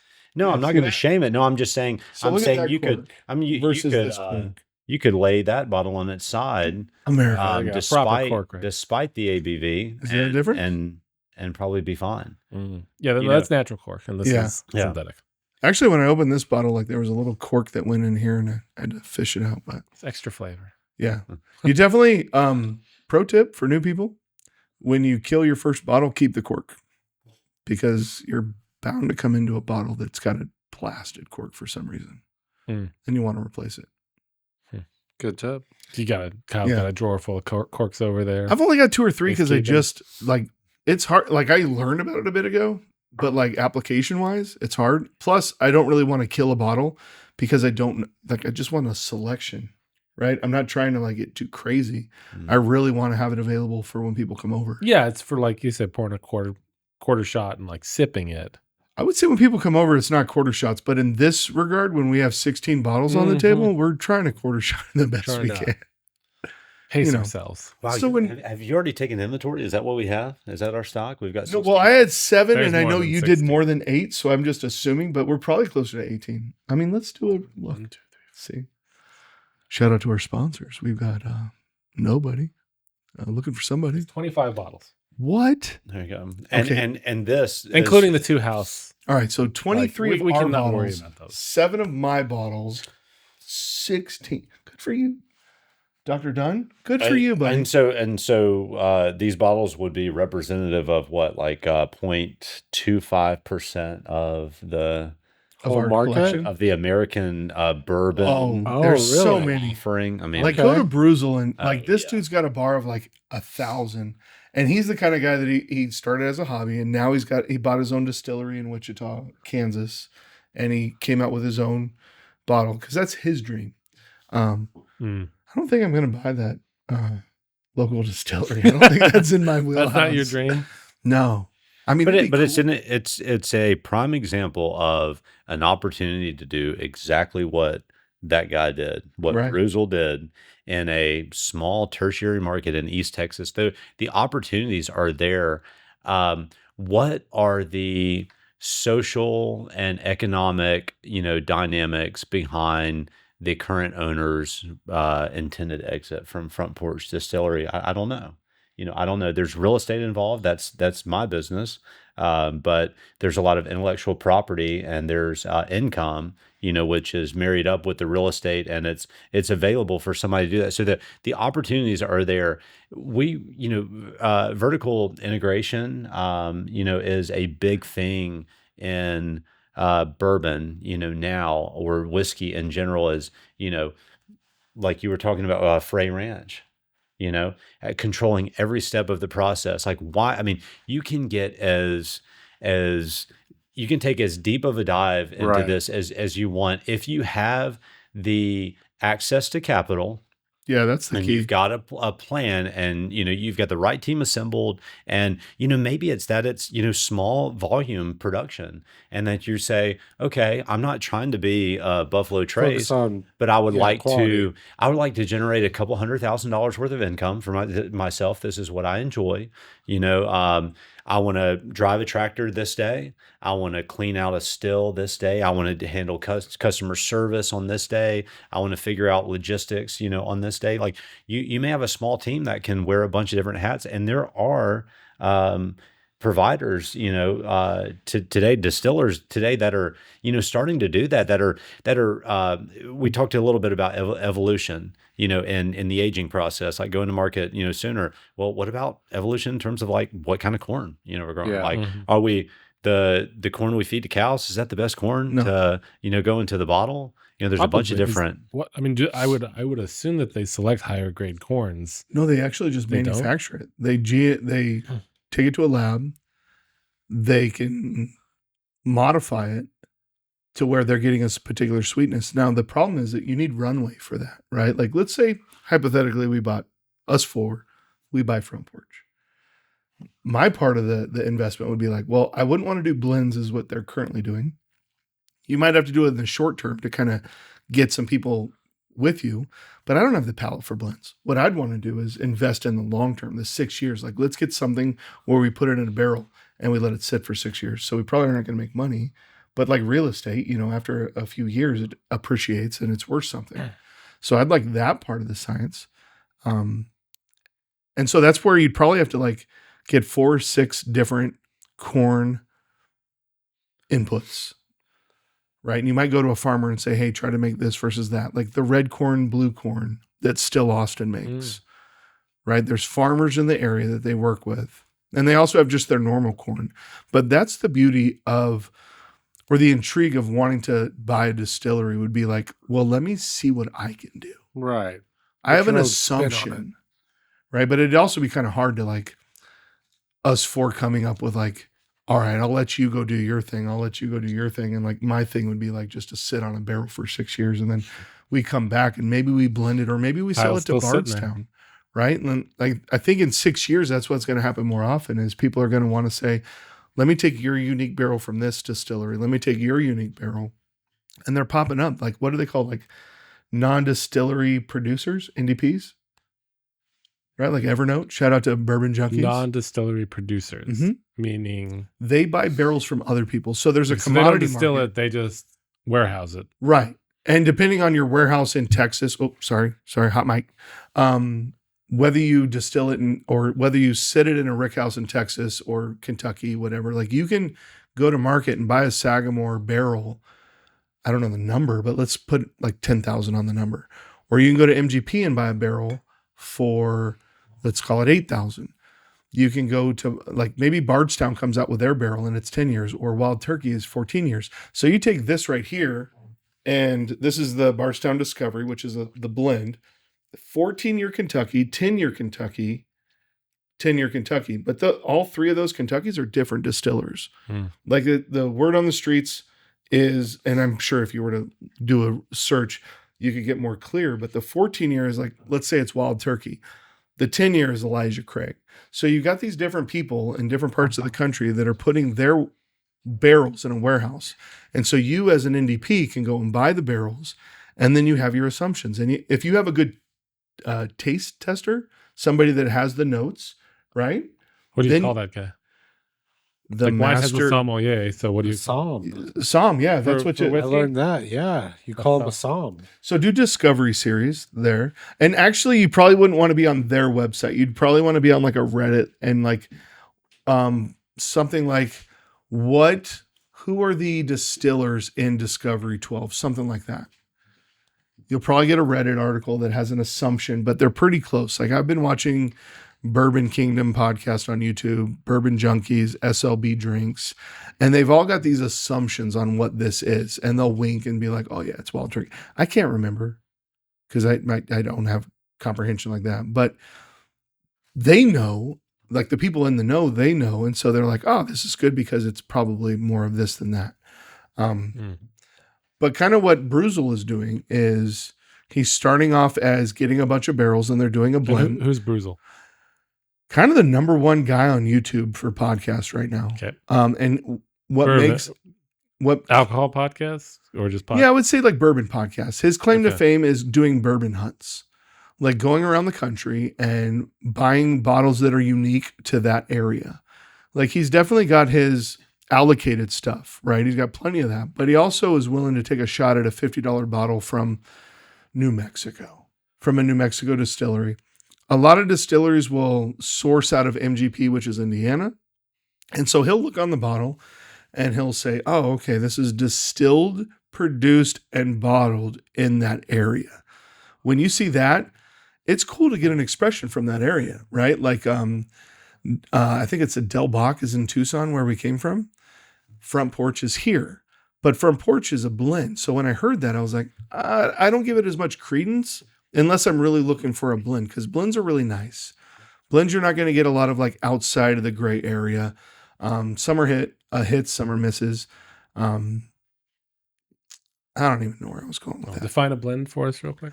A blend is where, like, for instance, this Discovery, they've taken different barrels and they put percentages of that barrel in. So it's not like 25, 25, 25. It's 14% of this, 37% of that. And so you have this master distiller or master taster for your brand that's going to be prominent. And you either go hire somebody to come to your label, or you just have somebody in your area and maybe you get lucky. What were we looking at over there? Bourbon tasters. Master So bourbon my favorite bourbon taster, who's like the world's best bourbon taster, he got a title for it. He's won. There's Blendicon, something like that, where there's a yearly competition of blenders and they blend certain things and you get an award for it. Matt Porter is the bee's knees, in my opinion. So I've moved past Bruzel, who's really taught me like what to look for in different areas as far as price goes. And he's kind of telling me about notes, but you get kind of like tied into his bias. Matt Porter is kind of he's ADHD whiskey. He looks, he's got ginger. He's a beard. Like I definitely align with him a lot, along with the ADHD Like part. him already. Right? If you like me, you'll like Matt Porter. But what I really like about him is he's willing to take a shot at giving a rating without knowing what it tastes like. Like his advent calendar right now is awesome. He's Giving on a like, rating without knowing what it tastes like. yeah, just a blind pour. Like he'll taste it. He'll be like, okay, this tastes like this, but I'm going to give it a score out of X to 10. And then, what was there? Frank Minnick, I think, is another really good taster that like whoever does the awards every year for like the best bourbons, whether it's the San Francisco area or there's certain things in that community that people are kind of like held up on this pedestal. And so they're able to make judgment on the good stuff each year. In your opinion, or No, in their opinion. Okay. Frank Minnick. You've heard that name? No, Okay. That's why I'm on here. I'm not. Yeah, I know I'm not as the well YouTube versed. side of things. So Which I would assume You're is here because leading. you're fun and jovial. And Ginger Santa. Ginger Santa. Yeah. You got I know my buddy over here loves podcasts. I would highly recommend ADHD whiskey. Just he's awesome. It's a good name. Super funny. He's the guy where when you pop a bottle, he goes, America. And my wife hates it if she ever sees this segment of the show. She just hates that part. But All right, what are we on to next? yeah, what do you want to do? You want to go back to your side of the land, or we can? Yeah, we got could. some stuff to go crazy over here. So, thinking through, the natural progression would probably be proof. It would be interesting. One of the interesting things to do, as close as I can get you to the antique collection, would probably be this Stag Junior. High proof alert. It's How did you like that last night? It's You went So brrr this to is the that. antique collection. that's antique. That's And antique. sealed bottles that shall stay sealed. Yeah. Yeah, if the bottle is sealed, we're gonna leave her sealed tonight. Unless you want to sign over your That'll- title. That'll To your change. car. That'll change over time, but really, I don't know, do we wanna talk about we that? could go we could go to bottled in bond, and we could talk a little bit about what that means. I like it. Colonel E.H. Taylor, we could do the small batch, and we don't need to do a lineup of 3. We could take E.H. Taylor side by side. Both are bottled in bond. So What does that mean? So bottled in bond means the grain input harvested in one season, one growing season, distilled on site, aged on site, bottled. 4 on years site. has to be 4 years in the And- same barrel. Is it 4 years? That's what I hear. Okay. It has to be 4 years. It So could be longer, I maybe suppose. maybe that's the introduction of when we started defining the parameters under which you meet the guidelines of bourbon. And I said I think the age is really actually not an element, but Right. 4 years for the maybe bottled in bond. Yeah, and I think bottle and bond came around, if I understand right, around Prohibition, where people were just making like bootleg whiskey, making moonshine and Mhm. barreling it for like a year or two. So bottled and bond is like your way of knowing that there's regulation behind this. There was a process. There was they had to follow a process and they had to follow requirements, and so they couldn't just like cut corners, right? So I really like bottled and bond. It's 100 proof. It's not too crazy, but it's just standard. It's consistent, and it has to follow a certain set of rules. Yeah. It says to A be good labeled a explanation. bottled in bond or bonded, the liquor must be a product of one distillation season Yep. by one distiller at one distillery. Mm-hmm. Hmm. So this is after Prohibition ended and the government stepped in. So government cheese. In a good way, though. Like it Yeah, really yeah. protects the consumer. Hey, some people like government cheese. That's Mhm. Bottled perfectly at fine. 100 proof. So what I do like about that is like you can't, Waterproof, yeah. it has to be 50% alcohol. Yes. you can buy Yeah, and 50%. source your liquor, but I don't know if you can be does bottled and anybody bond have at any that point. gunpowder? Like, you have Not to. currently, no. No. So yeah, That's are you our, cool with that? That's our flame of By the there. way, Dr. Dunn was gracious enough to make us old fashions, not with small batch, mind you. And he was saying earlier in the podcast that old fashions, it's kind of the entry level, like the Buffalo Trace. You don't have to go high end to get your old fashions. But last night he made us almost like a Cadillac old fashioned. Mm. It was made with the single barrel. What's your recipe? Very gracious. So I do it in reverse. I keep the ingredients at room temp and throw the ice in last. Mm. So start with the fruit, then throw in the bourbon. What fruit do you use? So I'll do Luxardo cherries, like Must be. real dark cherries. So Nice. I'll do in a small pour 1 cherry, a little bit of cherry juice, and a larger pour 2 cherries and cherry juice. Then I'll muddle the cherries, and then I pour the bourbon in. No, you don't. You slice off a piece of orange peel. That comes later. I'm sorry. I didn't mean to interrupt you. Generally, the That's okay. orange is at the end. So I'll do muddle the cherries, pour the bourbon in, let that sit for, I don't know, maybe 30 seconds. Kind of stir it around a little bit. Then I'll throw the orange rind in and Delicately on the corner side. I'll lay it on the side of the glass. Did you and, twist it to get the oils out? so no, I take the what I do, I'll take Maybe a light spoon. a match and like. You little fire going? No. I'm Get some flair there. Not that elaborate. Yeah. Not that elaborate, but I will take the I'll take a spoon and I'll push the rind against the side of the glass and try to push some of that citrus out, and then I'll do typically just over a teaspoon of simple syrup, and so say you're maybe 20 or 30 seconds of bourbon on the cherry, and then by the time you've pushed some of the citrus juice out of the rind on that orange slice, that's another half a minute. So you're sitting at a minute there, and then put the extra sweetener, the simple syrup in, stir it a couple times, and a couple dashes of bitters, and then lower the ice cube in. Which bitters? Angostura, or what do you use? Yeah, it's just the traditional Angostura. And then I'll do, I don't get it. There's not an aesthetic requirement with the ice cube. It's just a flavor, The biggest I'll do single Nice cube you big can old, put in nice your- big old square 2-incher. Yeah, he had the yeah. boss. Yeah. Yeah, So but is I'll do distilled water. Yeah, distilled ice cube.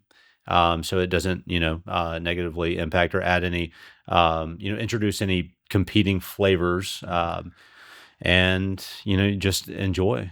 Well, Is that I really like how you explained last night how a lot of people do it incorrectly, whereas the way you do it to put the ice cube in last, it allows the alcohol to actually take on To marry everything with else and marry with everything else. Mhm. And kudos to you, sir. You know what you're doing with that. With He's that a regard. scientist. Is That that was your awesome. preferred cocktail? It is, yeah, it Is that- is. But I'm also operating in an environment of like not a lot of experience with tasting, cocktails. There are a lot of drinks that I have not had, and so this path is probably going to lead me to, try, other things. Rum is a similar flavor profile. There's a lot of great cocktails with rum. When we were in Copenhagen, I had the best cocktail possibly I've ever had in my life. We Tell found them this about it. hole in the wall cocktail bar. There was construction around it. We could barely find the thing. It was called, what was it called? The 1647 or something. But they had this cocktail called the Happy Botanist. It was chartreuse, gin, lychee, and ginger beer. I'm not sure. I'm not sure on the ratios. What else did it have in it? Lavender? I had lavender gin. It was Yeah, lavender gin. Lavender gin. But it was a very complex, not too forward with the alcohol, but it was just this very complex floral, like just kind of like, wow, there's a lot going on in here. Cool. Very good cocktail. And that's why I was hunting for chartreuse, because that was one of the main ingredients, and I can't find it. Well, Shaggy. that's good to know.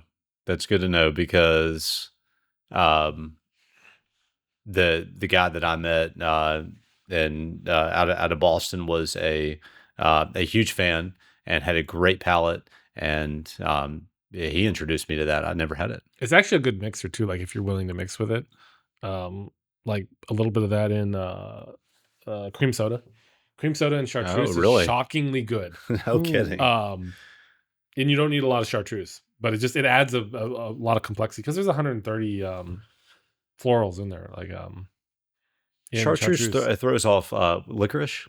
Yeah, there's Yeah. definitely anise in there. Yeah, and that's in there. Okay. But yeah. So how do you come up with your old fashioned recipe? Is that something you developed over time? Yeah, just intuitively. Because you're very specific. Yeah. Over time, and it's again, the it's sort of a path of least resistance too. When the ice cube isn't in the way, it's just a lot easier to make. I like that. I like that. Yeah. I mean, if You don't shake. I know it. I just You came gotta back. Stir. but if you put the Stir. ice cube in first, it's sitting there melting and like watering down your Depends on drink. how fast you make it, but he doesn't make them fast.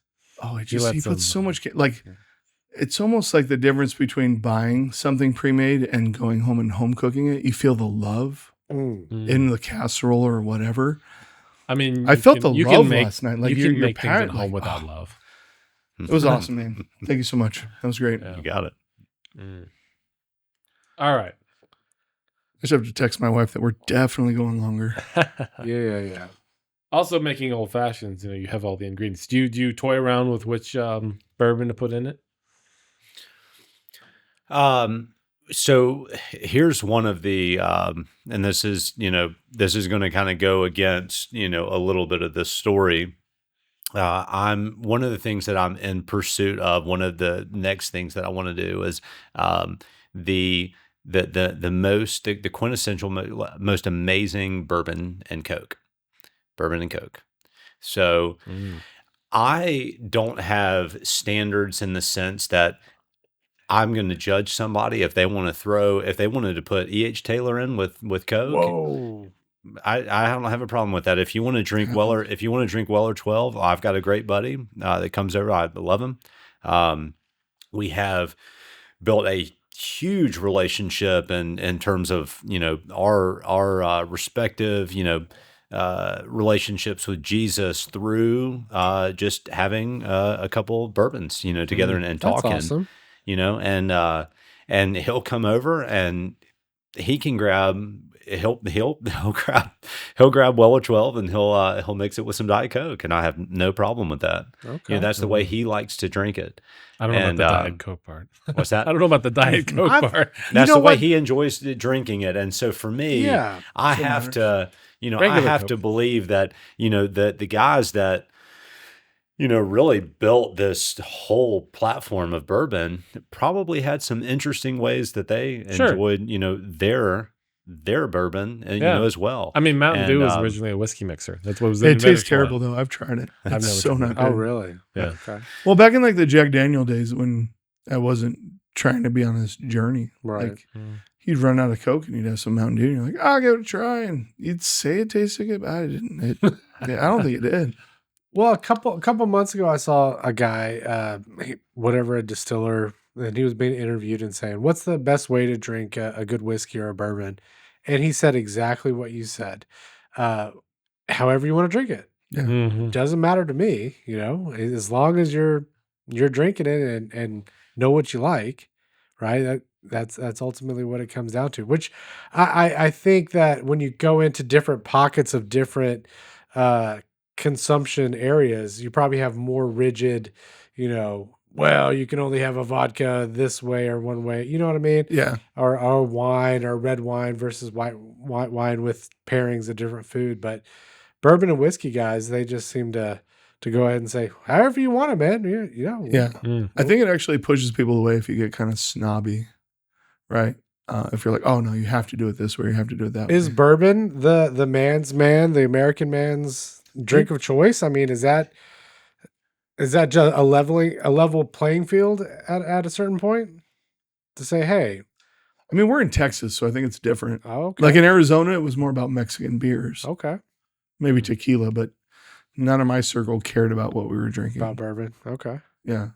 Hmm. Like they more cared that you spent like $60 versus $30 for a bottle. right, Yeah. price. Yeah, but versus it's also quality. finding the circle. Like I'm sure there's a circle of guys that are into bourbons out there. Totally. Like, I just was not in there. I barely Yeah. got in there here. yeah, same thing around here. I'm sure you can find plenty of circles that aren't into bourbon. True. Or Or circles that are like really high end and only drink the BTAC and Right. snob down the rest of it. But While y'all continue to talk, do you want me to? Sure. Yep. You want to try some of the H. Whatever Taylor? you want to it. do. Let's do it.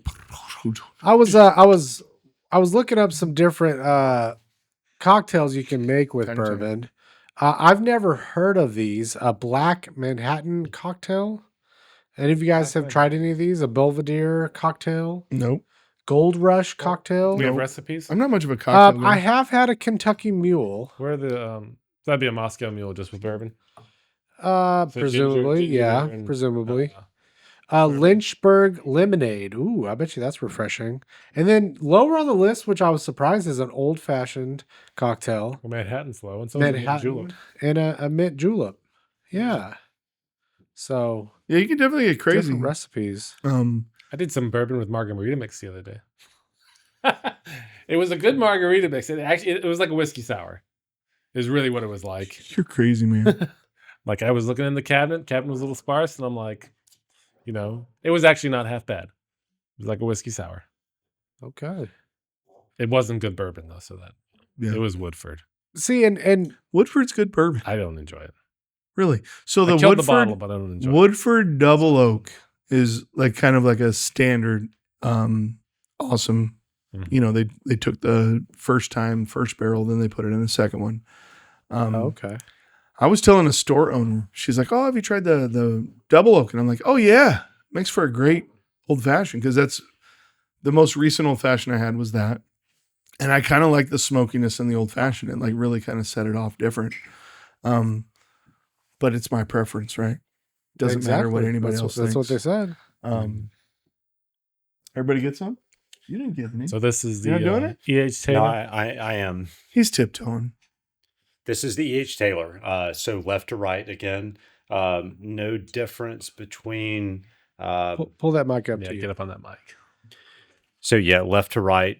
We've got the two of the E.H. Taylor lineups, which is the small batch blend and then the single barrel. So both bottled and bond, both 100 proof, and everything that goes along with that government designation.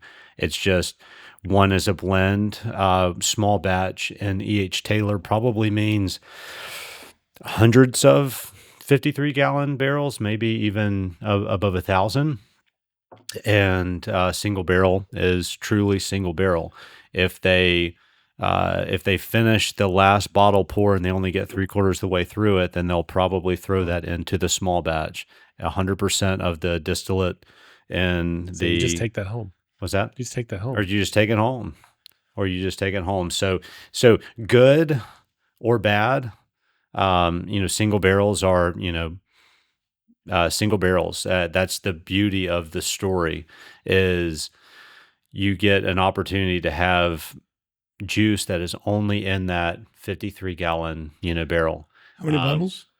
Like 100, 150? That's a great question. I'm not sure because, you have evaporation loss over time. Yeah. And I'm not sure what the age statement would be on.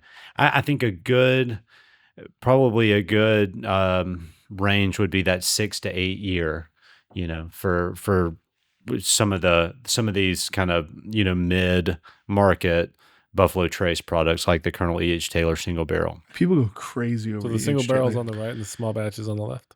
Small batches. Yes. Yeah. Yes. My right. I'm sorry. Yeah. We start, the same progression, Okay. Kind of the lower, easier to find to more difficult to find left to right. Definitely. Like the retail on the small batch is what, like 50, 45, 50? And then the retail on the single barrel is like 80? No, I think I think they have participated in that secondary, market. Huge, The yeah. distribution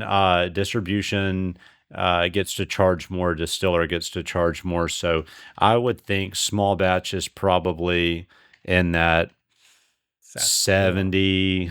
For MSRP? No, Yeah, I would think Specs so. was Specs was 50. Specs was 50. Yeah. Okay, all right. So it's been a while since I bought it. Specs Then is like the Walmart of liquor stores, though. Listen, Tiger, it's what we got in town. We've got that Oh, I know. Continental. We got Zips. And our We've got Specs is small. we got Hills. It totally is small. And then we've got that little red one next to The Hills. Continental, I do like the Continental. I love Kim at Continental. Shout out Kim. I appreciate you. He actually was That's the only where place you could get chartreuse in town. that was the only place I could get E.H. Taylor. Like when I went in there, I'm like, hey, what do you got behind the counter? And he pulls out this tube and it just looked glorious. So I bought my first bottle of allocated product from Kim at Continental, and it was the small batch. and how long ago was that? Maybe 6 months ago, maybe 8 months ago. I'm a rookie. You acquired your first allocated item 6 months ago. Yeah. And then I went back and got Noob. Elijah Craig Barrel Proof. Yeah. And then I started talking to people at Specs, and I know a few people, not going to give names because, you got to get your own relationships. I'll give you a name off the podcast. But just finding out, like, when do you guys get your allocated in? When do you guys, like, put it on the shelves? And originally they told me come after 3 p.m. on Wednesday. So cool. That's when I'd come. Come to find out they'd put stuff out Tuesday, possibly. And so I'm like, dang it, I missed it. And so I get there Wednesday and they didn't put anything out. They're like, sometimes we put it out Thursday. So this is allocation season, right? Starts in what, August, September, and goes till like There's Christmas a time. season. Yeah, because they want to put out the allocated so that you have a chance to Define buy it. allocated. It's not just readily available on the shelf. It's the distributor only has so many to go around, so he allocates it based on your. I think I've heard like for Buffalo Trace, the more a shop sells Fireball, the more allocated product they get their hands on. Oh, interesting. And so shops can either put it on the shelf and sell That's it why at they're retail. pushing that Fireball. They can either, you're right, they can hold on to it and upcharge it and put a secondary price on it. Or some stores will hold on to it till the end of the year and then have this kind of like a lottery ticket system and then let their like top buyers, like Specs has a point system for every dollar you spend there. So the people at the top end of that report Is there get a the back call. room at Specs I don't know about? Is there what? Is there a back room at Specs I don't know about? Well, there's the storage area, yeah, but more importantly, there's the manager's office. And having access to the manager's office is where you'll find that. So what do you think about between those two? And again, keep in mind this single barrel. Remind me, the single barrel. The small batch is on your left. The single barrel is on your right. Okay, so the same way your orientation over there. Yeah, I got it. Yes. Whiskey and bourbon reminds me of cowboys, Civil War. You know what I mean? There's heritage. There's American heritage. Americana. I feel like. Americana. Now, not maybe not so much whiskey, but definitely the bourbon, right? I like to think of John Wayne going up to the saloon and getting a shot of bourbon. You know what I mean? Even George Thorogood, one bourbon, There you one go. scotch, There one you go. beer. He didn't say whiskey. Yeah. And I think that's because bourbon has like, you have to be specific on how to make bourbon. And so that's kind of cool, right? Whiskey could just be anything. And when you say whiskey, it Just could be anything. scotch. I mean, just this type It's, of. it's a wide, very much a wider spectrum. Right. And bourbon is, so you have bourbon and then you have bottled and bond. So there's like this extra regulation in it that I like. If there weren't some scrappers, absolute scrappers, that made this industry what it is today, you know, through those troughs that they had to go through in Prohibition, when bourbon was not popular at all in the 70s and the 80s, that they've had all of this product they couldn't go to market with because it would represent taking a loss. What do you do? How do you stay in, right? Like what is, let's unpack like the moral, you know, not really so much the morality of it from the outside looking in, but when you're second, third, fourth generation, like there's a fabric network of morality there that you've got, like this, you got this fabric that you have to keep tight because you are in the position you are in because your grandfather, your great grandfather Right. put you here. You have to weather the storm. You have to figure out the right combination of, you know, near term and long term exit, you know, projected versus like how do we generate enough cash flow to survive right now to make it a year from now, 2 years from now, to the next decade. You know, that's one of the coolest things, like for me in all of this, is this wonderful product we're enjoying today was built and survived on the sweat soaked backbone of men in this country that figured out a way to stay in it and survive and, you know, continue operating. And I think that's one of the things I'm most drawn to, you know, along with the variety of the product and Buffalo Trace, is that, man, they were operating for a long time, and, you know, multiple generations operating in an environment that was in an adverse environment, an environment that was like working against them in the hardest ways. And through adversity, I was having lunch with a guy today, a close friend of mine, who he made a statement, and we were talking, and he works in the oil field, and has a couple businesses and knows how the energy business operates. Um, uh, Adversity creates the opportunity for risk mitigation that mitigates for growth, and slow growth is good growth. These guys grew slow for a long time, and that slow growth was good growth because that's the growth that brought them to the point that they are at today, which is why we can even sit here and talk about some of this stuff. Yeah. I mean, you think about all of these producers over here without, somebody, a staple, in the industry like a Buffalo Trace, somebody that had this is a proof of concept, you know. This is an exclamatory proof of concept that created a generation of inspired people to go out and offer other alternatives that are great, that are readily available when you can't get some of this. Yeah. And I think that is going to that represents, it's kind of a it's sort of progeny. This is multiple generations of new product created out of the hard working, and I mean, really, I mean, you think about that in your own life. I mean, we've probably all gone through those troughs, Yeah. of like, not how do we excel right now, how do we survive? I think what's cool is think about like eras of the down market, the bear market, like even the depression. Like, how did these distilleries know to keep a few barrels on the side and keep them aged? And so managing your barrels, like 1,000 barrels, you're going to keep 10 of them for 18 years. You're going to, whatever that number is. Like, I think back in the day it was probably just more about aged, but now there's this commodity of where Knob Creek or Old Dominion, if they were to have some barrels that were 10, 12 years old, that's sought after. That's worth more than just producing it on your own sometimes. So that was going to be my follow-up question. Does aged always trump? I mean, that is aged where they want to be?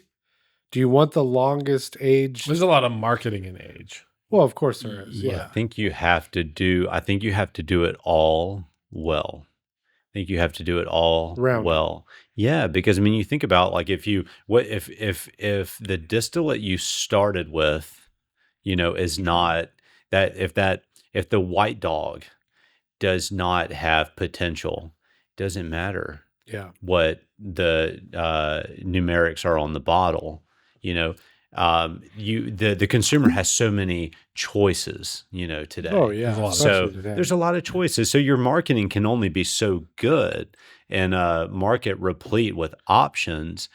The educated consumer is going to, trend toward quality, is going to trend toward aged product that actually has complexity, that has nuances that, are worth talking about and, debating and discovering and tasting and, exploring, because, it's a very saturated market. Wasn't always this way. They're enjoying the fruits of a kind of almost first movers advantage that stayed in. They're the McDonald's. They've got the burger. They've got the hamburger. And more specifically, they got enough power to hold back the quantity, right? If you're barely a break-even business, you have to push more out to sell it right away. Versus these guys are able to, right? They create the scarcity, and then they come out with their BTAC lineup and like Eagle Rare 17, Eagle Rare 25. Like, that's crazy to be able to hold on to a barrel that long. They're making money on the barrel picks. That's where they're moving a lot of volume at one time. You come in, if you want to go, like if I wanted to go and if I had all the money in the world and I wanted to go, I said, I want a Jonathan Dunn barrel of Blanton's. It'd probably take me 3 or 4 years to get to the table with all of that real money that, there's a lot of time that I had. Yeah. You put your name in that hat, it's probably going to be a year before they look at that folded piece of paper, and then 2 years before you get to come up and make your pick, and then probably another year before you actually get it. Yeah. So it's a long process. And you think about that, Blanton's, say 6 to 8 years, there's not a whole lot of evaporation that happens in that amount of time. It doesn't matter anyway, because they're going to prove it down to 93. So how many bottles are they pulling out of a 53-gallon barrel? And they're selling into a market that will pay whatever it takes to get there. They have that first mover's advantage. They make the market every day on any one of their mid-market products. You're not going in and you're not buying a barrel of George T. Stagg of any of the BTAC lineup. But to get a like your private, all of these, there's been so much M&A activity in just in retail alcohol sales as well, right? Liquor stores. There's been consolidations of power. So there's a lot of money behind that. There's a new trend in the market. Everybody, you got to have your barrel pick. You got to have, you got to go out and you got to get your Old Foresters and your Michters and your, Buffalo Trace and your Bardstowns.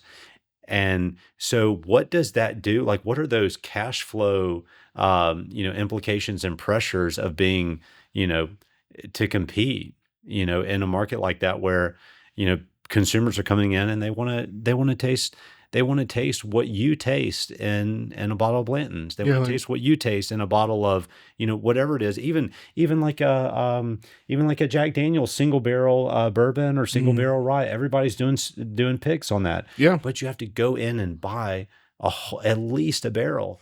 I remember Jack Daniel's. There's a lot of money that changes hands in even a single barrel transaction. Yeah, I would even think like an isolated. You're paying way more for a barrel, and so like these podcasters are doing it right. They've got a huge group. They have Patreon, so they'll buy a barrel, and let's say like Blanton's barrel would be, it's not, but let's say it's $10,000 because they're able to prove it down to 93 and then sell it. So that's their value. Well, they could do that all day, and it standardizes their brand. So why? If they're going to have somebody come in and pick a specific barrel, they're going to charge more, like $12,000 for that barrel. And so the person that's buying that barrel, in order for them to flip any sort of profit, they're going to have to sell like it for 120, where you can buy Blanton's for like 80, right? But there is something cool about having on your shelf a Blanton's that's the normal, a Blanton's that's a store pick, and a Blanton's that's like, hey, I know the person that picked that directly. And then you start to get people that there's stores in certain areas of the country that are really good at barrel picking because they've got a particular taste or a palate. Like Bruzel, for, bring him up again. He does a lot of barrel picks for his Patreon members. And so if you like what he's putting down, you're willing to go spend a little bit extra for that specific barrel pick. Like even this Frey Ranch, it's a Specs barrel pick. I don't believe that Specs has one dude or one chica. Excuse me. I love my ladies. Just the three in my house, though. I don't believe that a big brand like that or Total Wine is really just going out and picking one barrel. But if you go to like Continental, for instance, if they were to go barrel pick, they're going to the bourbon trail. They're talking and creating relationships, and they're getting this opportunity. They don't get a pick all from like 100 barrels, right? The distillery will pull out 8 barrels based on your kind of notes. Like, do you want more of a fruit forward or do you want grain forward? And then from there, you get a pick from those 8 in a tasting room. And when you find the one you like, you say, okay, this is the barrel I'm buying. And then it's up to you to then either flip that and sell that to your people, or, I think what rich people do is they just give it out for the holidays, right? To their friends. Yeah. I'm not sure, but the important point is you have access. Like you can go through the website and, stick a flag in that, interest level and say, I would love to have an opportunity to come in. It could be one person. It could be a group of 10 people. It could be a company. It could be, a large liquor store operator. It could be a 1-unit liquor store owner. It doesn't matter. You have the access now. And that's worth its weight in gold. Yeah. That sets you apart as a store. Like if you had 10, you walk into a store and you've got it in front of you, you've got this barrel sitting there and you've got all these bottles on top of that. That's your barrel pick. In Houston, more than in Nacogdoches, in Dallas more than in Nacogdoches. There's stores that will do 5, 6, 10, 12 barrel picks a year. And so when you walk into that store, you're able to pick out 2 or 3 that they specifically went to the distillery and said, I want this. I want this for my people. That's really cool. So, I had a chance to get the normal uncut version of this Frey Ranch, but I decided to get the specs because down the road, specs might not carry their barrel selection. Mm-hmm. But you can always go back. And in fact, what is this? Yeah, 122. In fact, today I was at Specs and they have their standard Frey Ranch uncut, unfiltered for 120 proof. So this as a Specs release was a 122. So I was talking to a guy there and he looked up on his phone. He's like, yeah, I've got this 122. I said, oh, we got the same barrel pick. But it's different from what you're seeing on the shelf right there. So that's kind of cool. Like it would make you, Old Forester single barrel is really good at this, where you'll see people's collection of like 12 blue labels and they're all different picks and they all taste different. And that's kind of cool to me. What did you like between the two, Amos? I think those two are wasted on me. Honestly, Wasted? yeah, I think so. Like, I'm you're just like, wasted. no, I've had hardly any, but I didn't really have a good descriptor on them. Like, they were definitely different. One was a little more earth forward. The other one was, I hate to use the word acetone. Acetone's the wrong word. I know. Oh, that. really? But it was more alcohol, ethanol. I mean, Was that the right or the left one? the right one. So that's the single barrel. I would say I probably preferred the small batch more. Mm-hmm. Yeah. It was more earthy. Me too. But neither of them struck me. Like the Weller Antique grew on me for sure in that first round. And then what was the middle one? With Blanton's. The Blanton's. That was very nice. Very that was mellow. That was your high rye mash bill number 2. Super accessible, very like sippable. And then the Antique Weller grew on me. But these two just like I couldn't quite access either of them. Okay. They weren't hitting my taste profiles. Okay. I definitely felt like the. Yeah. No, that's Honesty is the best route. Yeah, no, I appreciate that feedback. I mean, I don't make any of these bourbon. Yeah, it's not like you're offended. There's no ego. But I know they're high on your list over here. But I enjoy them. Personally enjoy them, but I appreciate that feedback. I mean, I think there's rye and finished rye expiration. I do want to try this. Oh, dude, that's such a good oily. Oh my goodness. So here's my plan. I like rye. I think we should try this first because it hits down on. It's 116. Is that the Discovery 12? Yes. I haven't had that yet. Oh, dude, I want you to. What's great about Jonathan is like, this is my first tiptoe into like a big boy bottle. A big boy bottle. And it's an allocated product. There's less of Discovery 12 than Discovery 11. It's blended, but I've heard such great reviews. This has been considered as like the top 10 bourbon of the year, or they're at least going to put them in the category and then they blind taste them. So was this Bourbon Junkies that did that? Bourbon Junkies, Bourbon Kingdom, SLB. Those are the 3 that kind of like talk about like, oh, this might be bourbon of the year. So they'll come back around and they'll circle through. Mainly Bourbon Kingdom though. Okay. 2 guys out of Indiana. Really like their take on things. They definitely don't agree on everything. But what I do know is Discovery 11 was a hit. Everybody liked it. It wasn't until like Discovery 6 or 8 or before. So they had a lull, right? Even Elijah Craig Barrel Proof had a lull for like the last 2 or 3 years where it wasn't really great. So this came back as 11 as a hitter. And then this one they said was even better than 11. So I took the fact that there was less production and wanted to get more of it, thinking that one day maybe I could trade this for an antique 107. Like legitimately, I was like, this would be worth it. You drank half the bottle. It's so good. It's so good. Well, I do have backups, right? And so I was telling Jonathan about this, like, hey, this is my first like awesome bottle that to be fair, I bought it in case Jonathan comes over one day. I wanted to have a good bottle for you. And that's how it starts. And you left me one. I started buying backups. Inadvertently, unintentionally. You said this is number 12? 12, yeah. Currently going TB log online for $79. Oh, that's a steal. On sale from 99. So the thing is, though, secondary market value of probably 125 to 130. Really? Right. Okay. Well, this is a 130 bottle, 130, 140 originally. I think when you looked it up that day, it was a little higher. So The concern, though, is those prices at that price are probably bootleg. Yeah, So like, I mean, I have no idea. so they're fakes. Could be. I don't know why you'd want to fake this versus an Antique 107, though. Hmm. But yeah, check your app, because I remember when you looked, it was actually higher. So I was like, cool, I'm going to buy a couple So- more. Secondary break- market is like later down after things. Like, Yeah, if you can't this find product's gone from the shelf now, Not so people necessarily. are holding it In Kansas, Antique 107 is available on shelves. in Kansas. It's Why like the Kansas. What it's did just Kansas happens- do?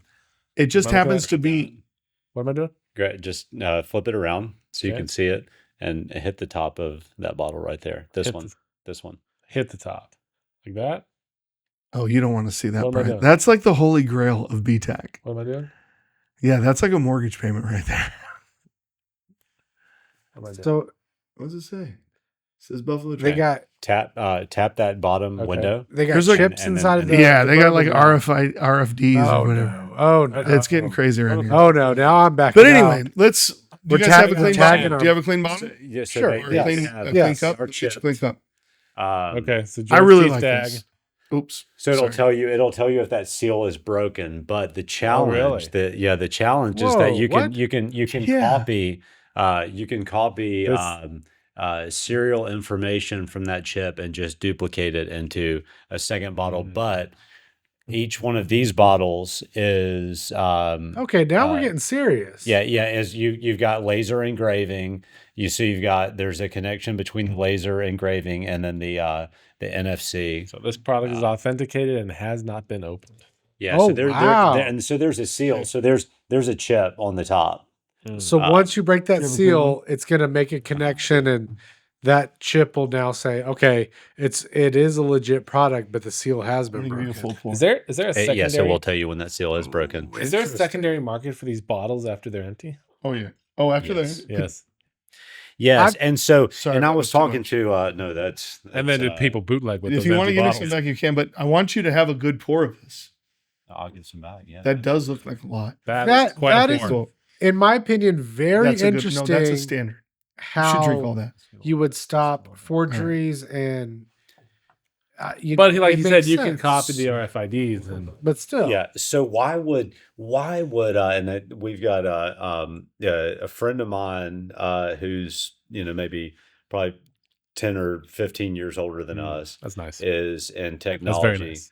And he does all of our he does our network at the office and everything. And we start talking through this a couple of days ago, and he says to me, he says now why wouldn't I'm telling him about the say it's probably anywhere from 20 to 30% of the bottles in circulation on the high end, because there's such a spread. It's all spread between primary and secondary market value, right? If you can buy a bottle for $100, you've got a connection and it's worth $800 on the secondary, you've got some baked in motivation to, go back to market with not George T. Stagg, but some other juice that, is similarly, colored in a real George T. Stagg bottle with a fake cap is what it is. And then all you have to do is, copy some of the serial information, and it'll still register in the app as an unopened bottle. So like if I were to cut this, here's the chip. It has legs it's gonna right be there contacts, and yeah. right there. And then there's your kind of like spiraled, continuous contact. If I come here and over here and I peel it up and take it off, You then don't cut the I contacts. can use that chip. I can rechip as many bottles as I want to, and that happens. So what you have to do then is just do your due diligence and be careful. One of the biggest signifiers of a legitimate bottle is you see how ridiculous that Yeah, it's cork not setup or perfect. that aluminum cap setup is. There's a The fold shrink, right there. the shrink on that wrap. Yeah, it's uneven. That is indicative of Buffalo Trace product. Then the Yeah, they're not insignia on the perfect. top, the emboss work right there, the antlers, and the the Rick House. You can buy a black cap with 2 gold bands. You can buy a salmon, cap with 2 gold bands, but you cannot get that emboss work. Even if you could get something similar, if you take a look at that image relative to the building on the front, they're identical. They're from 2 different vantage points, but they are identical, and these are same vantage point and identical. So that's the first kind of like significant difference. That, I mean, you're going to look at the cap on the top, and then you're going to if you buy it, eh, if you are trading up, right? If you're trading with somebody who legitimately bought something, then you're going to wait. You want to make sure that they, them. There are legitimate, references and those types of things on a trade. You cannot buy and sell legally on the secondary market. You can trade. You can trade. You Trading. can't sell legally. Legally. You can't sell Without a legally. license. Without a liquor license. Without a liquor license. So then you But can't. there's So then people you who can't. can. Legally you can't. You can't obviously then buy from an unlicensed seller. That ATF. Yeah. This is very nice. Thank you. That is Quite nice. You like that? Yeah. It's very accessible. Right. It doesn't really feel like what is it, 114, 116 proof? From front to mid to rear 55.6. pallet, like it's all. They're such good. And it hangs blenders. on for a long time too. Yeah. It's got great flavor throughout. Yeah. What is okay? So Good thing you did bought a publish bottle. the grain bill. Yeah, right there on the side. They don't tell you exactly that it's Wild Turkey or Heaven Hill but I think the top one's Wild Turkey, the second one's Heaven Hill, third one, I don't know, Bardstown. That's a blend then, or like Yeah. it's a Yeah, blend. the Discovery series has always been a blend. But you said you weren't into blends. I didn't think I was because you want like the actual barrel. You want the specific. You want to see that? You want to see that? Did you have some? You had That bill some. right there. Did you get some, Ben? I did. We all got some. Yeah. Just making sure. So I think that like the blending would be one of the like mainstay, evolutionary, elements of people with, say, a great palate, Right. great ideas, Mhm. but without the distillate production, in-house distillate production to make it work. I mean, there's an opportunity there for young people in the business with great ideas, Like bourbon junkies. Oh, sorry. Yeah, I know. I mean, to take to market even like not just even a competing product, but a superior product. Blends. I drink a lot of wine. Have in my time and enjoyed a lot of wine. We buy we buy wine at auction and older wines and I guess probably like heavier pinots. Like we've kind of gone to like a more like a like a little bit of more of a delicate fruit, but like a heavy pinot. If you've ever had, do you drink wine? Mm-hmm. Pinots, Anybody drink Pinot wine? Grigios and Pinot Noirs are ignorant. kind of my wife and I's preferred. So to give you sort of kind of a benchmark of where we are in Pinot and Pinot Noir. We really enjoy. There's Belgloss has 3 different blends that they do. 3 different. It's the same varietal, but 3 different vineyards and sort of mixes. The Belgloss Clark and Telephone is. I'll get you a bottle. Okay. It's fantastic. It's fantastic. It's a fruit forward heavy Pinot, and I think one of the things, just like in bourbon, that we're trying to figure out is we were trying to figure out exactly like where is the best grape in California. Just California. Not looking at any other place. We've had great Pinots from Oregon. We've had really, really good Pinots from Southern California. And then, we were real into cabs, for a long time. We ate, steaks and a bunch of heavy kind of red meat, dishes and, roasts and, that's going to take you, there's, I've got some friends that do some great barbecue, incredible barbecue that are just getting into bourbon, and we're talking like barbecue and bourbon pairings. Okay. I mean, there's the possibilities, the experiences, the marriage of the experiences, food and drink are endless. Now you're talking. Are endless. So, but along that path, staying in wine, Palate cleanser. we found that we found out about a little place called Howell Mountain, and it's a high altitude as far as California is concerned. Yeah, well, that floor hadn't been washed in a while. That carbonation will buff that up. Already felt. No, There's a electrical strip. A few drops might have got on. I don't want to touch it right now because you never know. It's the last podcast. We're gonna burn this son of a gun down tonight. Don't watch Laura. Sorry about that. I didn't mean to interrupt you. No. The whole point I was making is that through exposure to different grape varietals in different regions and all that, we found this little honey hole of a place called Howell Mountain that produces Cabernet Sauvignon grapes that are about yay big, but that are packed full of flavor that is unrivaled from any other cab producer in California, and nobody knows about Howell Mountain. And Dunn Vineyards is, I'm not related to the guy, but one of the guys that made Camus, what it is in the 80s, ended up opening up, his name's Randy Dunn, and he opened up this little vineyard at a very risky geography, because you're high altitude, low humidity, not a lot of rain, and so you can have banger bumper crop product one season, and then you can be wiped out the next. So you have to have a plan. Just like these guys, they went through all the same kind of market. Definitely a long-term business. It is.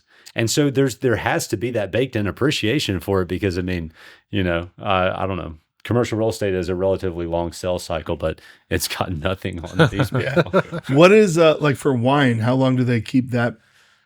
I don't know if it's barreled per se. Is it barreled? Oh yeah. Yeah. So they put it in a barrel, let it age. Yeah. Then they put it in a bottle. What's the average? Like if bourbon is 4 to 6 years. Probably mid single digits on some of the reds. In that 4 to 6. And then each distillery. And then you're consuming a lot more wine at a time, so like you're having to hold a lot more wine because the alcohol content is lower. Yeah. So you drink 5 ounces of wine per drink by standards, and 1 ounce of hard stuff per standard. So yeah, you're going to be drinking 5 times as much. Yeah, you got to go with a full You have to have bottle. a lot more product At least a bottle or 2 at a time. Well, I mean, you couldn't just sit there and let that bottle go to waste. Well, yeah, once you open it, you don't want to. You only got a You few got to days. finish it. You got a few days. Yeah, but you're not drinking alone. But do Hopefully. wineries do the same thing that Never distilleries drink do, alone. where they hold a few barrels and they bring out like this exclusive limited edition, higher aged? Do they do that in the wine business? I'm sure there is a market standard experimental element to anybody that produces something like that. I mean, these are creative people. Yeah, I'm sure celebrities come through and stamp a couple barrels and say, yeah. No, I think celebrities get like the bottom of the barrel, and they sell the bottom of the barrel with the like Chris Stapleton Travelers. It comes to mind. Like they don't give people the high end stuff. Is that why there's sludge in there? It's at the bottom of the barrel. I don't. You have sludge in that one? The stuff the celebrities are buying, the bottom of the barrel you're talking about. Are you guys ready to go rye? I'm Are you joking. ready to Yes, get I into would love rye? some rye. I would love some. All rye. right, so We owe Amos some rye. some good rye. Well, we've got 3 selections here that I'm proud to represent the rye family with. I thought he'd bring a little rye because he was talking about it, but I could see where you're stuck in the whole Buffalo Trace. I technically did bring a little rye, Mm. and I brought even It's a nice bottle. a littler rye. Is that rye? Oh, there's rye. There's rye in it. There's rye. It's a little rye. There's a little rye. Sheesh. Sorry about that audio that's file just from my wrong. buddy Amos. Caught All right, that so just wrong. I have not used an infinity glass yet. I've enjoyed each pour to the fullest. Shout out my gut. So what we're gonna work with here? Let's see. That's 10. All right, so we've got Peerless Double Oak Rye, right? Mhm. We've got, and I think this is gonna be the winner. I'm not trying to bias you guys, but I Kidding. did not expect this to be so good. No kidding. Viscous, legs for days, and it's Viscous. different. It's a little different because I believe it's port, a little port finish on it. I'm not too sure, but Do you like your Sagamore alcohol rye. like you like your women? Legs for days. I like my alcohol. We'll say that. And then Still Austin, Texas cast strength whiskey, rye whiskey. So Mm. let me see your. Let's do this. You guys can pour your own. That way I don't over. Not quite as gentlemanly as or Jonathan underpour. over I mean, here. he was doing the dang thing. You're gonna have to finish the third one to make this work, but let's try to do the same thing he did where we hold 3 and we kind of try to talk through the 3. Oh, look, he's already getting up, doing my busy work. I could have done that. I should have done to get my steps in. that. Okay. Just a scone. He's trying to push his caboose to the videos. I think that's what he's doing. I know this is an audio platform, but there is video on youtube.com/christianstalkingshit.com. About Yeah. shit. Oh, sorry. I got it I'm on. going to let y'all marinate on Yeah. that for a second. I'll listen. Did you get some? I did. He did that? Did. Okay. Oh, Do he you want? didn't Do you want to some get? yet. You want to get all 3 poured? Yeah, at yeah, once? let's get all 3 poured. And he's slow to the market, which is fine. Next one, we're going to go Sagamore. Oh, dude. America. America. Dude, you guys really have to check out Matt Porter. He is the funniest bourbon YouTuber. Okay. All right, here you go. I don't know why I don't take that medal off. Because it's cool. They get like awards for different things. Anywhere from like 93 to 94, 96%. Mm. So keep them left to right. Yeah, left is going to be the Peerless. Ben's going the wrong way. That's right. Ben, fix your I know which is it. Fix your ish, Ben. Fix your ish. And we'll put that next to him. Fair. Oh, are you gonna hook him up? Did he cleansed it? I don't know. No, Yeah, it doesn't appear he did. No, he might not have. So let's That give was him not the cleansed. yeah. Cleansed. And he's a purist, so we'll Gotta let him cleanse your glass. work over there. And then guys, Texas. I got this bottle in Shreveport, Louisiana. The first bottle I did buy, it was the cast strength bourbon that I bought at Specs, and it's phenomenal. I bought it to go to Plano, Texas, to go to an offsite event for work. My buddy in the hotel was like, "Oh my gosh, I need some Coca-Cola with this. This is too strong." But I loved it. I relished in it. So then when we went to Shreveport, I was like, "Oh, let me get the rye version." And so here we are with the rye. I think I like the rye better. The rye's got a little bit more spiciness to it, obviously.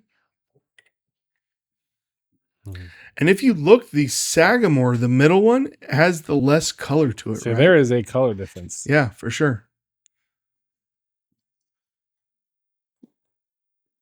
Jonathan's going to have to catch up.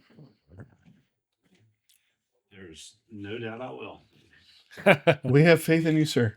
All right. So you poured your Peerless or no? I've You got the haven't poured Peerless. it? Yep.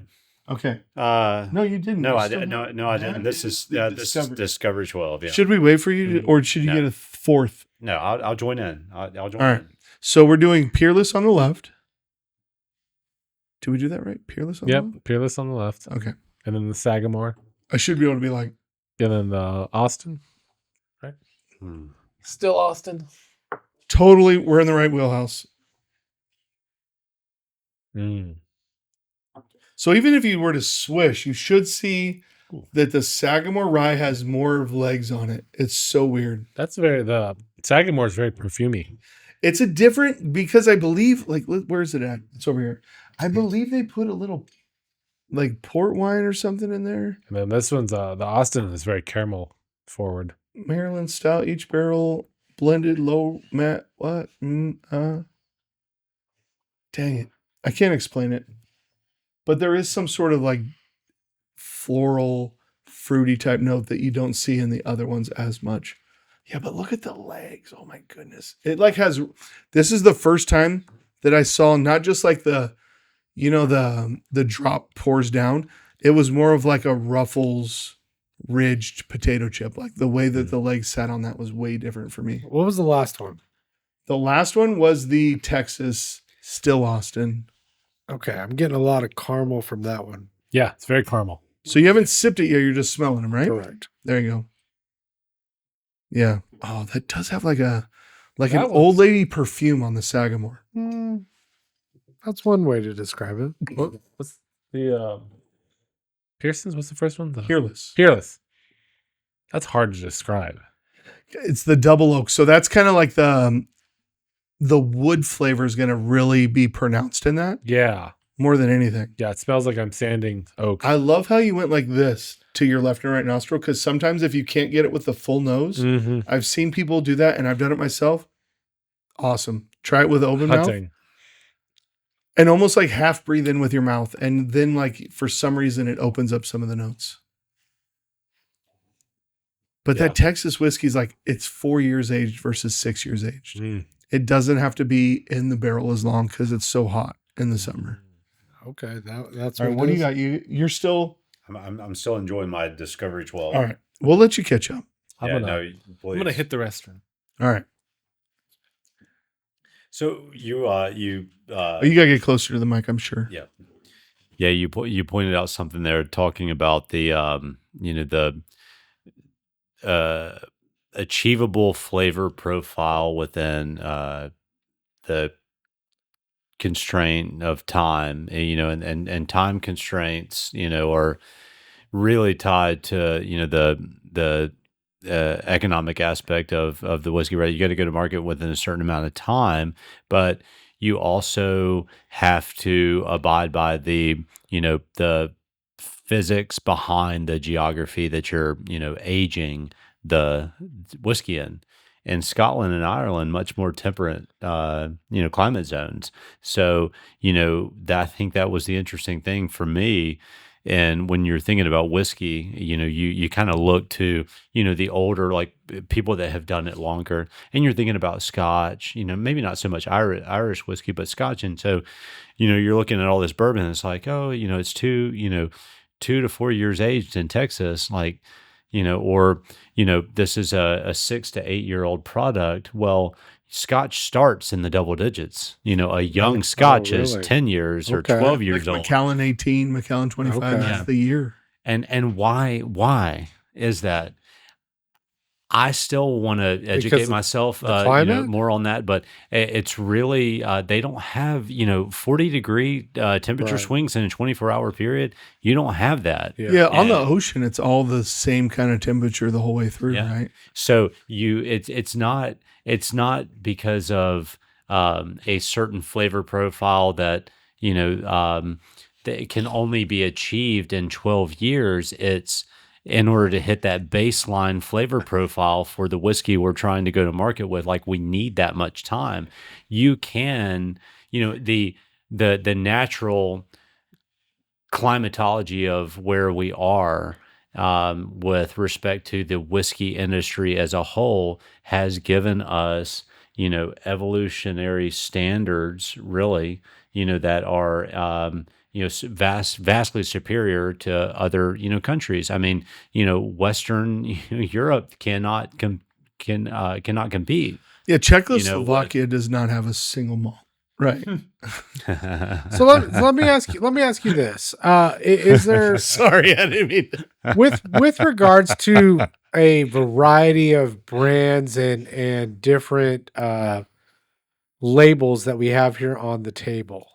Do your Irish whiskeys and scotches is there obviously England, Scotland, the UK is a smaller square footage area, but is there more of a variety, or is it very condensed down because it's so old that the ones that stuck around the longest are the ones that still around?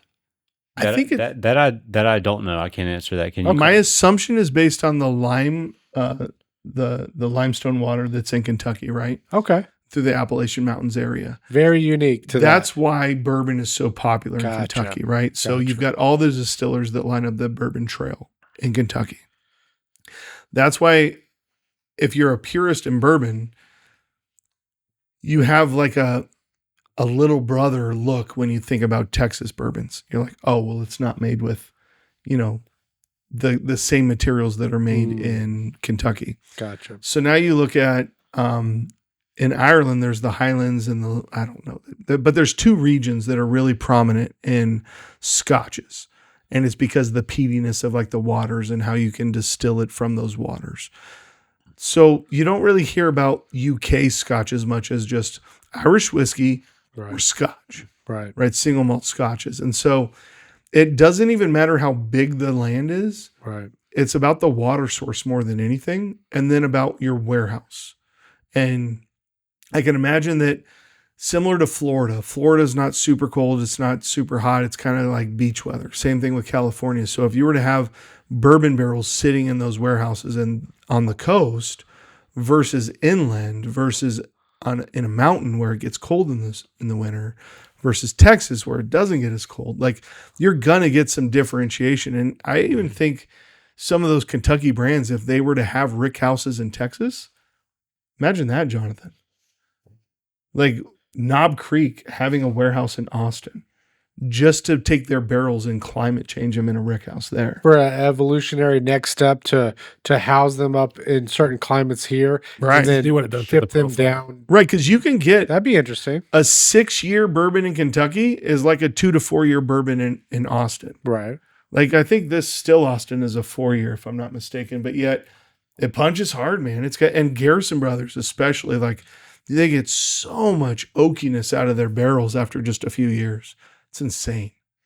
Okay. And the thing with rick houses, even in the Kentucky area, like Jack Daniels, for instance, when they put it up in the corner of their warehouse, it's got more sun heat to it, right? And so that part of the rick house, or even what particular, if the rick house is higher in elevation, like up in the mountains versus lower, it's going to, I mean, E.H. Taylor, what is it, Warehouse C? Like that's like the predominant warehouse for this distiller, this brand. I don't know the physics around the different rick houses, but they do take they're into in the account. business. They know the science behind it. They've got it pinned down to the exact coordinates to then backtrack. I mean, what else are you going to do for 6 years? Right. I mean, that's what's great. Yeah, that's right. They've multi-stage thermometer every zone of that warehouse, and so you take in. So what is the variability? The variability would be the span, the length and the width, the height of the warehouse, the construction type, which side of the warehouse is exposed to most sun. Like, are you on the, you're in warehouse H, for Blanton's, which is the middle warehouse, and you're high in the rick house, and you're on the southern side, right? And even within that, you've got two barrels side by side that have a different mash bill. So which mash bill does better in that part of the rick house? Like the data that comes from that, it's insane. I think in where I want to say in warehouse H, it's all mash bill too. That's Bland. That's your Blanton's. Sure, but imagine a smaller company that goes in and says, well, like more of an indie peer. They get two barrels from a particular distillery, and then they go and try to blend it, and then they put it in the same part of the rick house. 6 years later, they're going to find out which of their concoctions worked out better. Sure, sure, and you're absolutely right, and I can't argue that. But what I would say is for the larger, distillers, the larger producers, from a industry and chemistry knowledge standpoint, the risk mitigation plans that are like in place create, if you were to say, if you're on the same horizon and the same rick house and the same corner, and your barrels are side by side, the flavor profile, the end product flavor profile variability is going to be mitigated. Yeah. But if you were to jump 10, on the same row or the same column, 10 rows down, that may and that they know all They that. dialed it There's in. Right. there's going to be some sort of um, achievable flavor profile. They do a great job with data capture, and they're figuring out exactly who's buying what from what areas, and so they're engineering the product for that. For that transaction, and it's not necessarily transactional. It's an annuity relationship, but they figure out what their clients want, and they know that every single bottle that is pulled out of a 53-gallon barrel in warehouse H on their property is exceptional. Yeah. It's all grade A. So it's just a matter of like, what are those idiosyncrasies within that very acceptable from a like market maker perspective of like, hey, we have the highest standards in the industry, and this is one of our highest grade products within our portfolio that's very consistent. So the variability is small, but I think what it's telling you is that probably for the most part, it's, I don't even think it's necessarily optics. I think it's reality, because I have had in this lineup, I've had very distinctly different flavor profiles Interesting. from one year. From the This is real same single from the barrel. same like Yeah, series so of bottles. So this standard is like it's not this. It's like this, but within that range, distinctly different flavor profiles. I enjoyed this bottle. It's not my favorite. It's not my favorite. I've had much better bottles of Blanton's than that one. Yeah, Much better. The thing I think about is like small batch E.H. Taylor versus single barrel E.H. Taylor. Imagine you have 1,000 barrels in your warehouse and you go to taste them all. You're going to pick out of that 1,000, let's say you pick out 100 that are kind of unique. They at least meet the standard, but they're a little higher and unique. You might find 50 that are less of the standard, right? So you push the 50 to the side. Now you've got, oh my gosh, math, 850 barrels math. that are pretty much consistent. So you would take those and you would blend them all down, because it doesn't matter. They're all the same. Then you would come out with your small batch, the majority. Risk mitigation. Right. And because you want to stay consistent to your brand. Story. Right. And so you have these unique situations over here. Now, Blanton's is more about everyone's a unique barrel. But even in the Blanton's lineup, take 1,000 barrels. They find their really unique ones and they put them in, what do they call it? By the barrel or something like that, like straight from the barrel. And they don't water it down, and they're more unique. And it's, you see some things floating around, and people like that. They pay like $200-300 for that versus $80 to $100 for the, what you would consider standard. But even that has some differentiators. Yeah. Now, straight from, like, you could go and you could have a straight from the barrel experience without having purchased a straight from the barrel bottle of Blanton's by going and doing a barrel pick. Because Now describe what a barrel pick is. yeah, a barrel pick is you go in. Well, I think Kyle did probably a better job of it, explaining it than I will. But Well, we kind of went over it, but we've mentioned the term a lot. So Yeah. I guess just be Let's bring it back for the specific. people Okay, that skip through that. So if you were to remember when you were a kid and you were to kind of thief a little bit of water out of a glass by, sticking the straw in and closing the end and pulling it out. Okay. So that's in the whiskey industry. That's called thieving, a whiskey thief. We have a wine thief at home You have a wine thief at home. We Okay. Okay. because we used to make wine. So there you go. So you can whiskey thief with broken off parts of the internal char of an American I like the oak, glass or any The middle oak charred barrel by thieving a little bit out of the barrel, and so I think that the people behind this brand realized that there was an opportunity to provide that experience on a less filtered, commercially available experience, so they took Blanton's and they do a straight from the barrel. There's still some filtration. It's just kind of Get the large chunks out.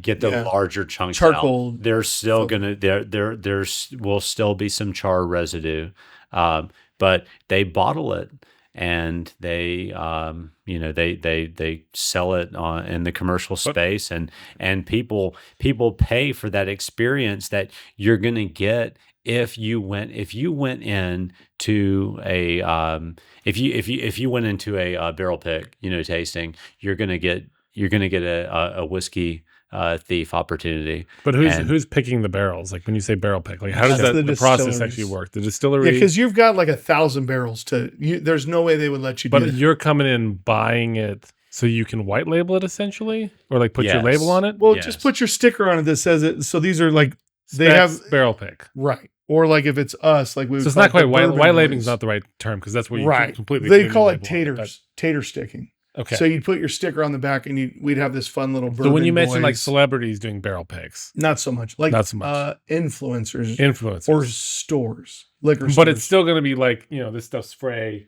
Ranch. It's still going to be Frey Ranch, but with someone else's like little tag on the side saying, "I picked this barrel." I would imagine, and I don't know for certain, but if you've got 1,000 barrels and you have to make your standard uncut, you're going to want to have your majority of like these all taste the same. So you're going to, as you thief throughout the years, you're going to find your more unique barrels and you're going to push those to the side and let people barrel pick from the more unique options. Because some people like this versus that. Yeah, and if all the barrels taste the same in the barrel pick.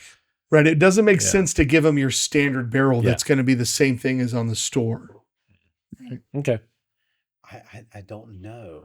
I you need to watch more videos. Let's look at pull the mic closer. Let's look at the internet with regards to factors influencing barrel selection. Right, you got the age of the bourbon, the location in the warehouse, the barrel type, and the char level, tasting and sensory evaluation. Right. So to Kyle's point, a more exotic, if you will, set apart from your standard would probably be a set, chosen for that barrel picking to ultimately put that label on, right? Would we not agree? I don't know. I guess in a social environment, if I'm thinking of, okay, I've got a high-end client coming in that's buying a lot of volume at one time, and I want to mitigate, I want to, approach this from a risk management standpoint of avoiding a lack of consensus in the group. I am probably going to, regardless of what the flavor profile or nose is or anything, like I want to make it very, very easy to pick one of my 7 or 8 barrels in the lineup. Because otherwise, okay, they're going through a $1.2 billion expansion. How much room do they Buffalo Traces? Yeah. Buffalo Trace, and that's right, because we're not only consuming Buffalo Trace, but any distillery is going to allocate only a probably small amount of. Someone's talking over here. Siri's over there working, listening in. There's going to be a small percentage of the overall campus that's dedicated to probably providing an opportunity to come in and bring a small group in to pick a barrel, because you're a producer. So you're gonna create just the smallest amount of space to have an intimate environment to do a small tasting and pick a barrel. They get to touch all the parts of the normal tour, and maybe there's certain elements of like the VIP tour that differ from the general member of the public that is a passionate consumer of the product. But you're going to create a small intimate space on one side of a rick house where you can do a tasting and you can line up 7 or 8 bottles or 7 or 8 barrels. So I would imagine, and also disclaimer, I'm uninformed on this, but I would think that somebody that has got, a lot of moving parts, and all those moving parts are moving at a rapid pace, they're going to engineer a situation which is going to create natural consensus. Because what happens if you bring in 8 people and they all have like wildly different ideas about which barrel they like, because there's a huge range of flavor profiles? They're going to probably dial in and say, guys, this is within risk tolerance, Blanton's. This is within risk tolerance, Weller. Antique 107, 12, CYPB, whatever it is. Our job is to not make this too complicated for the consumer. Gotcha. We understand this is an environment replete with variability, but we also have standards, and we need to choose product from here, there, here, and there. And we need to stay within that range. It's a tight range, we cannot allocate real estate or personnel resources for too long in this environment. This area, our goal from a corporate access standpoint, we need to have a morning tasting barrel pick, and we need to have an afternoon tasting barrel pick, or we need to have 3 a day or 4 a day or whatever. With this $1.2 billion expansion, maybe, they get a little bit looser, but I doubt it. I think it is a very engineered process. Yeah. And I feel like they want to express the more unique options, because they can't have the uniqueness in their standard lineup, right? When Still Austin puts out this cast strength, the standard's got to be the standard, every bottle you get. Mm-hmm. So they do have the single barrels of these, and a lot of them can be a unique expression, but I think the smaller brands probably have more of a wide variety to choose from than over here. But it's also because these guys have it tighter. They've got their stuff together, where these guys are experimenting, and they might have like an Amberana finish that you might really enjoy. So I think like when Bruzel goes in, or when any of the other podcasters go in, they know what their tendencies are. And so they try to line up 8 that are very similar, and then 2 that are kind of outliers just in case. But at the end of the day, if these outliers never get picked, what are they going to do with those barrels? Well, they're going to probably ship them to an NDP who's going to use that for some sort of unique blend. So they don't waste any of it. Which one are you missing? Are you missing I'm missing the Still Austin. I just had a taste of that Sagamore Spirit. Oh, you cheated on us. We were going to do Peerless first. They've already gone through most of them, I believe. So you did Sagamore. Let's talk about I haven't them. touched mine. All right, let's do the middle one. Middle one, Sagamore. It's got the most legs I've seen in a rye in a while. We know It's you got like, the we know you ripple. like those legs. Man, it's really cool to see, like, while I'm doing this, my wife's over there tasting it and coming up with notes, and I'm like, I know I don't have notes, so let me just look at this. Kyle's like, ooh, pretty. And I get enamored because pretty. like the ripple right there is just insane. And so then we taste.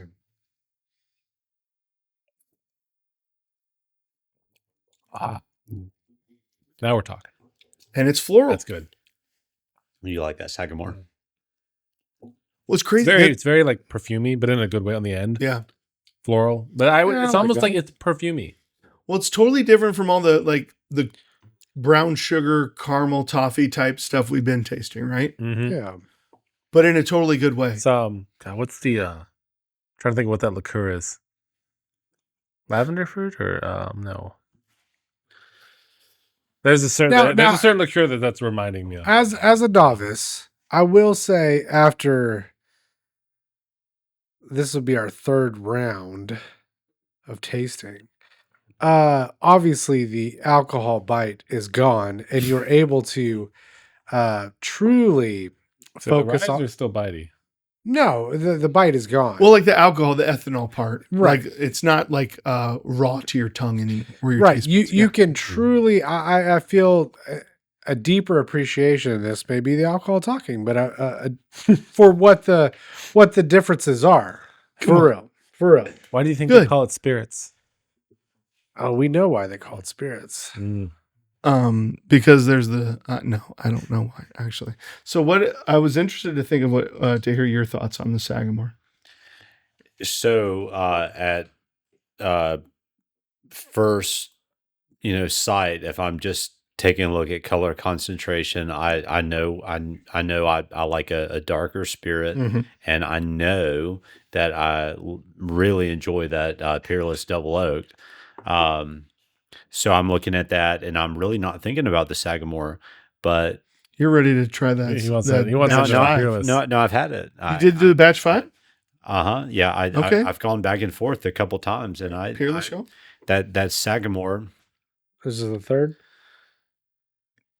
Last. Far left. You got yours backwards though. Yeah, I know. The red one, the very red one. Yeah, that's your Austin. Still Yeah, Austin. We're looking at this. So too.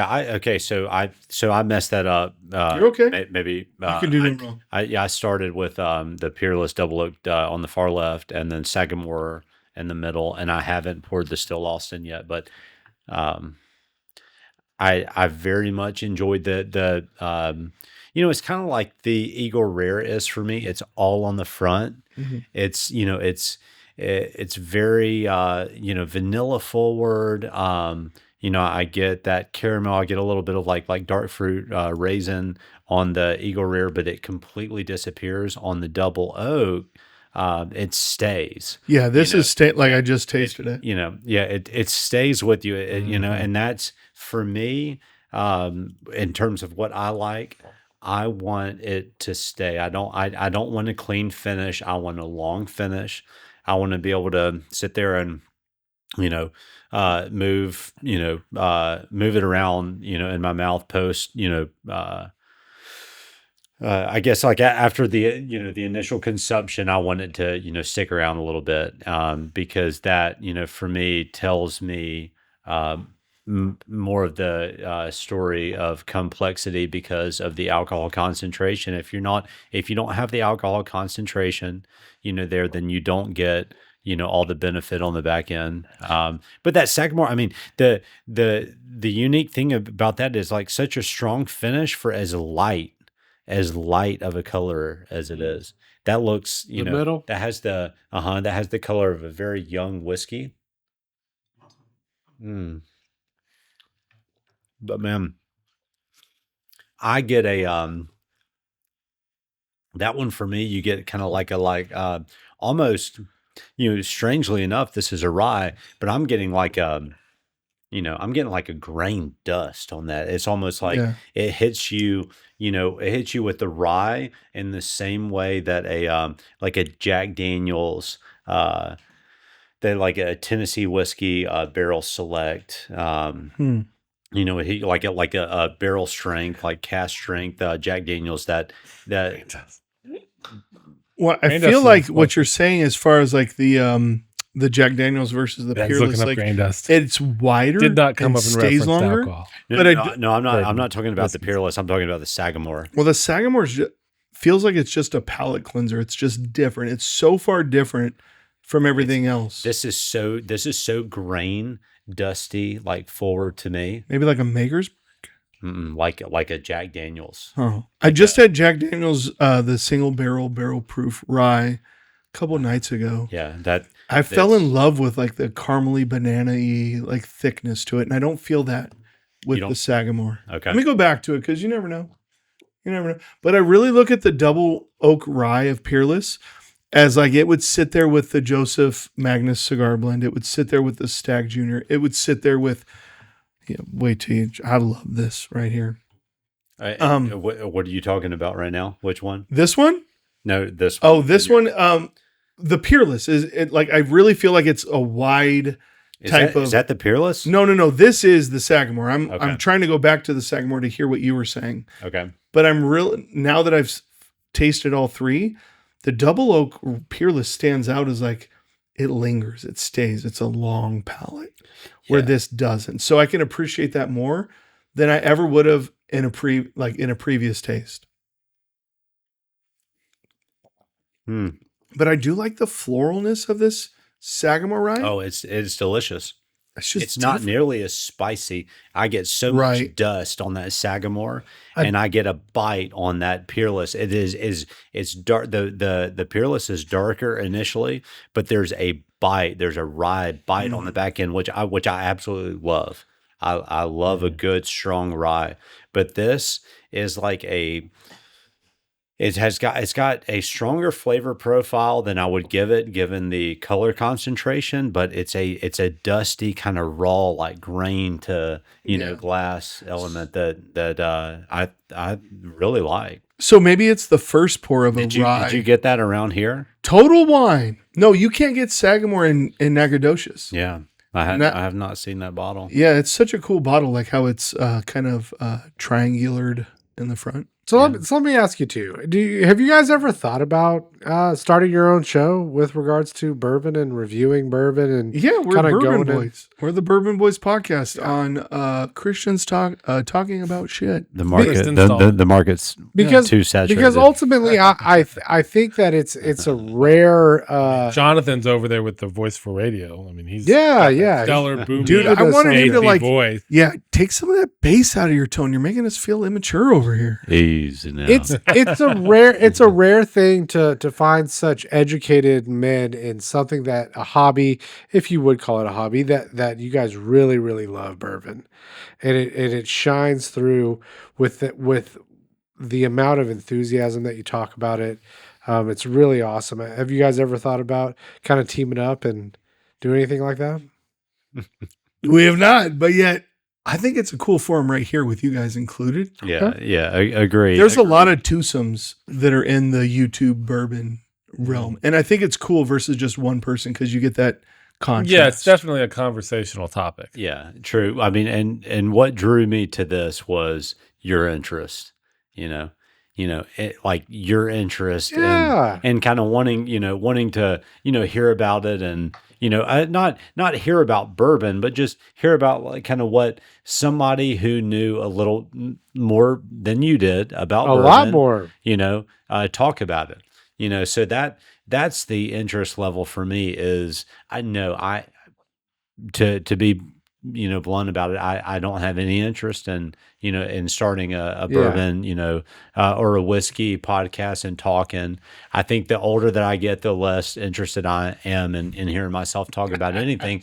But what compels me is you asking that question and saying, hey, this is something that we're interested in, having these, conversations, and, would like to hear what you have to say about it. And, this is definitely the furthest I've ever, gone in talking in any sort of a On forum record. about, bourbon. Oh, in any like recorded or Yeah. unrecorded, so I appreciate the opportunity. But my passion is, I really enjoy the story, and all the hard work that went into it. And I like to have some good, whiskey with friends who, want to learn, more about it, but we can absolutely do that off air. Yeah, right. Yeah. He doesn't need to be on camera for that. Yeah. So we're in Texas. Yeah. You have not poured a Texas rye yet.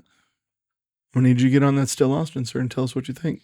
I already know it Yep. won't be as good as this Double Oak Peerless. This Peerless is on a I pedestal. don't know. I like this Austin. Yeah, and so did he. He really liked it. I'm Amos, a big is Still that Austin. your favorite out of the trio? I think so. It's definitely it really? bitier than the Sagamore. It's more rye heavy than the Sagamore is. Okay. Like the spice you're talking about. I don't know, the Peerless just kind of like it smacks you. It definitely hits you in the back of the throat pretty hard. Yeah, it's a heavyweight contender for sure. I mean, but they're all good. And Ben, what would be your ranking of these three? Would you say Still Austin's number one? Whichever one was the middle, It's the Sagamore. floral. Sagamore? Sagamore. Yeah. That's your go-to? That's your jam? With regards to the rise, yeah. Okay. And then second? Because initially you said Still Austin, but are you leaning on the Peerless? Oh, wow. Wow, that's Telling you, bro. Austin. That's my Shreveport, It Louisiana is? pour right there. I mean, bro. that is that is sort of like that would be like a distilled down, like really good, like like apple, like celebration of like an apple liqueur or something like that. To me, like just a very bright, fruit forward, unapologetic, pretty heavy, flavor, but It's got some punch. It doesn't have width. It doesn't have the width of the Peerless, but it definitely has, like he says, the apple or like the pear, kind of like a really cool, bright, like cidery kind fruit. of. oh wow, yeah. Give me some, buddy. This is what I love about it. Like, Mm-hmm. I wasn't aware of Still Austin, and I wasn't aware of half of the stuff he's got. I have, but together we I've merged. walked by it often on the shelf, and never thought about pulling it. But wow, Isn't that is a isn't that so? that's a something- celebration of something that you don't because normally taste. I've walked the aisles of specs just because that's come up the most, and just wondered, whether it be a whiskey, a bourbon, a gin, a vodka. There's so many selections out there. It's no surprise that people go to YouTube to find their guys and their sommeliers over there to really kind of dial in. Psalms. I'm sorry. Yeah. Sommeliers, We break it that's down in the wine. bourbon world, apparently. I just Yeah. call them whiskey tasters, but apparently they're psalms. But it's good to have friends that are definitely educated, that can point you in the right direction to say, hey, this is something you would definitely like. Yeah, stay away from this one. You don't want to go that way, or maybe you do. You never do. Or just lay the options out and let you determine, Right. What it is you like. I just walk into the store and grab them at random. Yeah. Yeah. I mean, at the So end I of the got day, these two. I'm like, I don't care which well, that ones one you looks like, nice. but if you can But get closer to where Kind of you like to do experiment like that something, way. Like, you it's don't know amazing. what you're going to find. You might find a gem. You might find something terrible. So you are into He's into gambling. yeah. I'm not though. I'm not. But I'm into price. when it comes to like things that like you have such a broad selection of options with the same thing. Mhm. Like just kind of going at random and like, what's this one like? What's this one like? Because Yeah. you never know. So Like I like mellow corn. You ever had mellow corn? I don't think so. It's a $15 bottle of just like corn whiskey.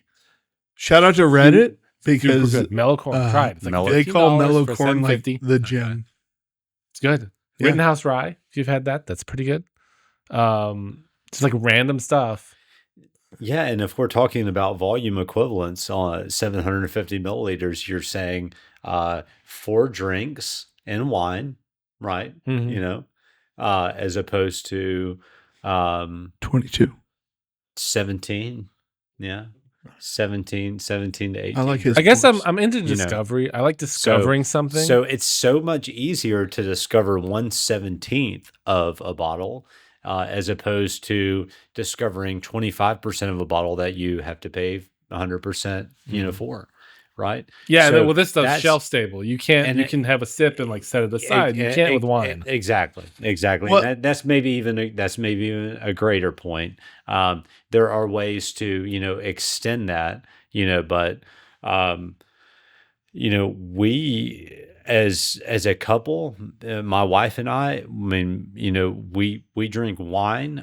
She has but one of the beautiful things, she doesn't drink whiskey. She has an aversion, even like how are we doing? There we go. No, we're super good. I didn't mean to interrupt you. I try to be sly. Sorry about that. It's the beer. It's the beers in me. So bears to me. So the short consensus from Kentucky was very interested in from my wife, very interested in the territory, willing to explore the spirits, but she had like a grain intolerance. Mm. She And that stemmed into oh yeah. I mean, yeah, Okay. it's So it hangs through the it's rye and distillation wheat. process. It's rye and wheat, but it and- still hangs through the distillation process. absolutely it does. And so not only did she not love the flavor profile, but she had an allergic reaction to it. But it's my 40th, one of my close buddies' 40th, and we went up there and we had a great time. But you know what she loved? We went to a broodmare farm. We didn't see any races because of the time of year that we went, but we got a chance. So we went to the Louisville Slugger Museum. We saw some old properties, beautiful properties, had great food. There was still great wine up there. Did you see any corked bats from like the Sosa McGuire days at the Louisville Slug? I can't talk about that. But we had a great time, and it was a beautiful. Even these women, I know that we all married well, and we that's Married up. that's one of the biggest I feel like fulcrums that you can if you want to test the tolerance of a swing, the ability to have married somebody that can give you some freedom to enjoy the things that you love that she has an allergic reaction to. She can't enjoy, go up to Kentucky and spend, a week. Yeah. I mean, my gosh, there was nothing in it for her, but, she allowed me to do that. We went as a group, we had a good time. There's a sense of, an American, history and culture there that, I think you can't, it can't be denied. It got us through, wars and, Right. It, on a national scale, and it created a really cool bourbon culture today that I think creates opportunity for young small producers to come in and do what they're doing. So for me, I can't imagine a better story than bourbon, in the sense that it's pretty easy to get into, it's readily available, it brings guys that like us together in a way where we're like, really our relationship was kind of fulfilling a need for one small church and a tier 3 market in Nacogdoches. Yeah, like we're not we've got- bourbon first. We've got wives that spend more time together, and they get to know each other, and they know they're learning their relationship, and we're kind of like on the outside. And what brought us in like under their relationship was really bourbon. Yeah, I mean, for me, from my perspective anyway. yeah. I mean, really, us kind of talking. We're not about golfing. that. We're not golfing. We're not playing video games. No, We're here know. drinking bourbon. So that's the beautiful thing for me is like and Ann and I were talking about that last night, where we're up, y'all left, and we're cleaning up and stuff, and I'm like, would you see me and Ben and Kyle in the same room together, talking about anything like, I mean, just us and kind of our passions and where we are at in life? Like what brought us together is this church, but we've got this underlying appreciation for something that is like purely American, that we can enjoy together and explore together. And like we just we tapped into a little bit of it tonight, but like, where's this going to go? Right. And Well, it definitely bonds us.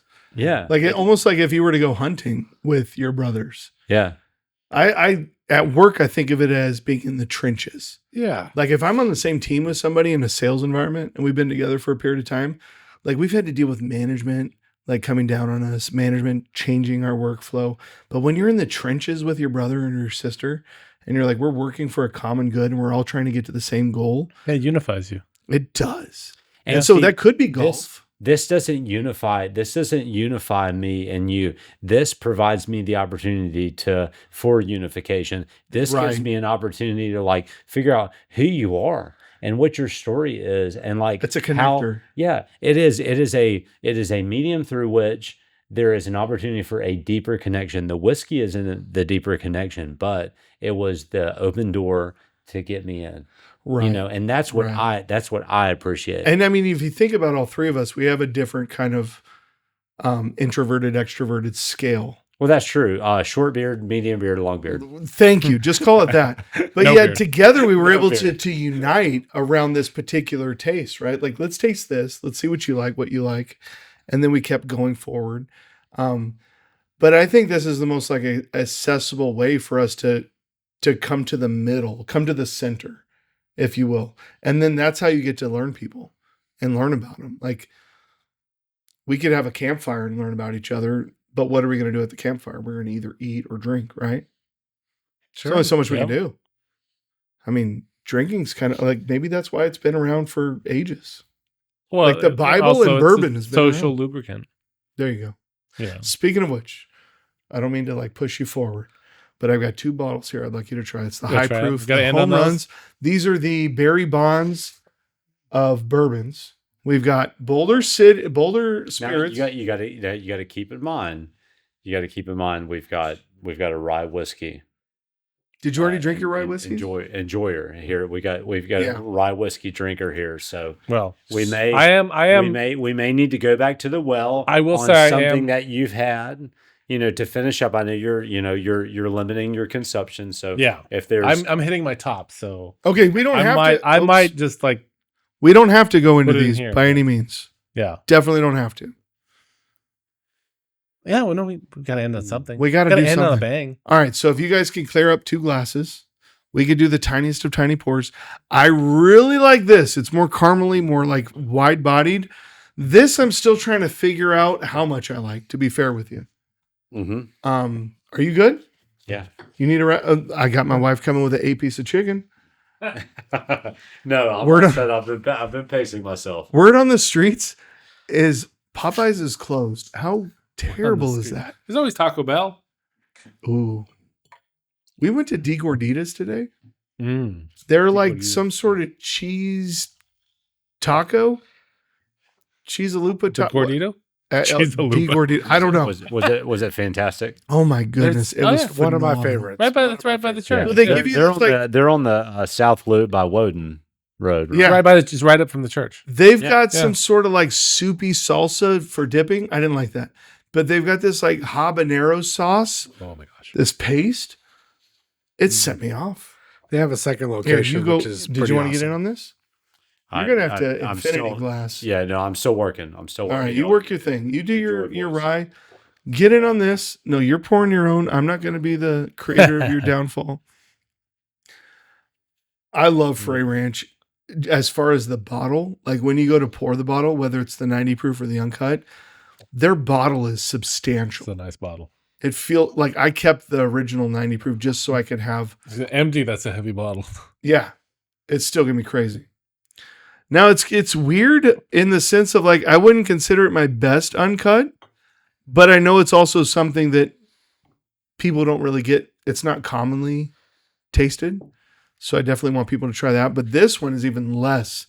There's only 1,984 bottles of that produced of that year, Mhm. so it's a little bit more America. small batch. America, thank you, Ben. That one goes straight to you, babe. Merca. What I love about Ben is I know he's going to check out ADHD whiskey. You know it. Totally. He sends me recommendations. all the Okay, time. so once again, to give the novice opinion, I America. respect the format. I find myself not necessarily buzzed or necessarily drunk, but Mhm. but in small doses and conversing about it, I really think that it's interesting. We're doing it right. Yeah, Like we're not getting drunk. exactly. I mean, I might have a little slur. Again, I don't have infinity glasses in front of me. But yeah, I do like that. Like I like that you can spend the whole night trying to understand the whiskey profiles. Right. And you can go on this little journey of 3 to 4 different tastes. Versus a younger me would have been like, let's down a bottle. Not just that. Shots. You've got a big cup, you go half Right. spirit, half mixer. You got to go 50-50, if not more.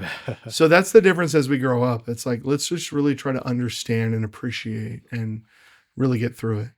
Like a cigar, right? You're not trying to get like buzzed off a cigar. You're really trying to understand the complexities of the tobacco leaves. So which one are we trying first? Which one do you want to try first? I don't care. First one we poured. First one poured. Okay, first one poured. We're doing Frey Ranch, uncut. You okay with not being part of this? All right. I'll listen in. All right. I'm enjoying these. Dude, That is nice. Hey, I hit that we know where you Discovery. live. I hit that Discovery 12, and I just kind of wanted to slow down. What's the And proof? you, for sure. What? What's the proof on that Frey Ranch? Frey Ranch, it's thick. It's 122.88. It doesn't taste it at all. It tastes down or up? Like, does not taste like it's that like strong. Tastes lower proof Ooh. than that. Yeah, I 122. will Very say- smooth. It's extremely smooth. It's Unless I smooth, got my cups mixed up. but I definitely Let me see taste the other something one. Nope, different. That's the banger. Yeah, it's definitely got some like butterscotch toffee. Yeah. Okay. It's Okay. yeah. extremely smooth. Well, that's why they're winning in the micro craft distillery market. And they're up there. Yeah. How competitive is that market? I think the craft market. Are we talking? Are there sabotage? No, Is there slander? I don't think so. No, it's pretty up and up at the Espionage. bourbon. Yeah, so Frey Ranch is what? Is it Las Vegas? I want to say no, Fallen, Nevada. So they're Nevada. Everybody's pretty respectable. Yeah. Talk about your own stuff. Don't talk about others. Well, it's not even that they have to talk about it. It's that these influencers, these podcasters, these tasters, like they'll put their stuff up for like competitions and like whatever they think goes. But I found out about Frey Ranch by watching Bruzel, and my wife was listening. And Bruzel has this stream service where his wife will get on the stream, and they'll talk about it. And she kind of aligned with the wife. The wife is a proof. She's called the proof queen. She likes high proof stuff. My wife does not. But the way that the wife, sorry. Nobody's watching this. Bruzel, you're not going to see this. If you do, give me a high five. Psh, all right, cool. But his wife would like the way she described it. My wife was listening and she's like, I want to try that. So she took the perspective of another lady versus like Bruzel himself, where I'm sitting there like, oh, I'm going to try everything you try, Bruzel, blah, blah, blah, blah. And he's not wrong. Like he likes a lot of weeders that I don't necessarily like. Like I like a little bit over here, but it's okay. But you need a tour guide to take you out a little bit so that you can figure out what you like yourself. And if I didn't watch Bruzel, I would have never picked up on Frey Ranch. He went to their distillery, saw the entire process, and gave his, idea about it. So Very cool. And then conversely, this is from ADHD Whiskey, like him talking about it. And all he said was, I bought the first bottle online. I got it. I tried it. And I immediately bought a second bottle. And he says, there's only 2,000 bottles. So I bought a second bottle immediately. And so I took it as like, well, I'm going to buy 2 bottles out the gate because it was actually cheaper to buy 2 bottles for shipping than buying one and coming back and shipping the second one. So, and I took a flyer because you never know. Like these influencers might not have the same palate you have. You know what my wife said? She's like, if you don't like it, maybe Jonathan will like it and he'll want the second bottle. And I'm like, all right, cool. I'll get 2 bottles then. Do one of those parking lot trades. You hope you have something that is accommodating. But at least this first bottle, like he could taste it. But now that I've tasted it, I don't want to trade the second bottle. So are you keeping that? Are you guys part of an ecosystem where you are part of That's maybe a lot some of glass Facebook on the bottom. groups That is and a some heavy bottle. Instagram groups That's, where you that's trade? He deadly is. I'm weapon. not. That's a decanter bottle. Yeah. Yeah, that's a nice bottle, isn't it? Yeah, yeah. That's I mean, if I'm going to be in like a parking lot brawl, I'm pulling out the Frey Ranch bottle. It's thick. yeah. Jonathan, yeah. what's the furthest you've traveled to pick up a good bottle of bourbon? To pick up a good bottle, probably Not Oh, you might want to get closer to the mic. not necessarily you were going there anyway and just happened upon it, but Specifically traveled. intently. Yeah. Yeah, the hunt. With intent. Yes. So I went to Terrell. We talked a little bit about this last night.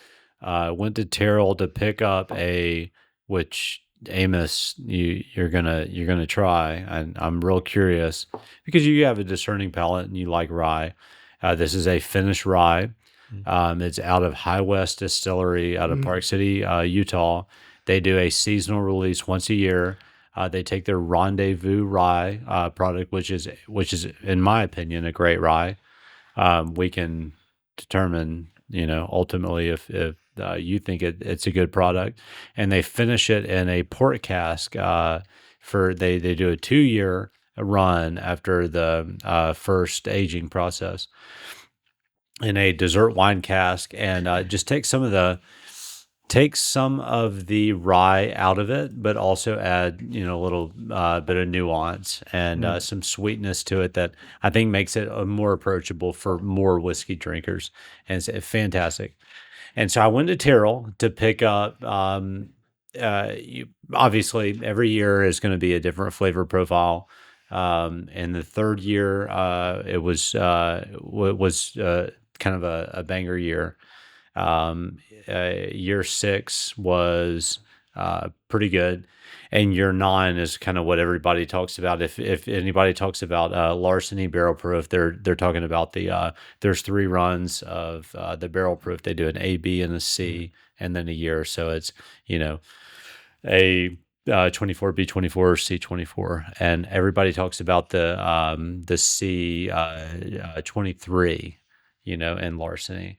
And the last time people were real excited about the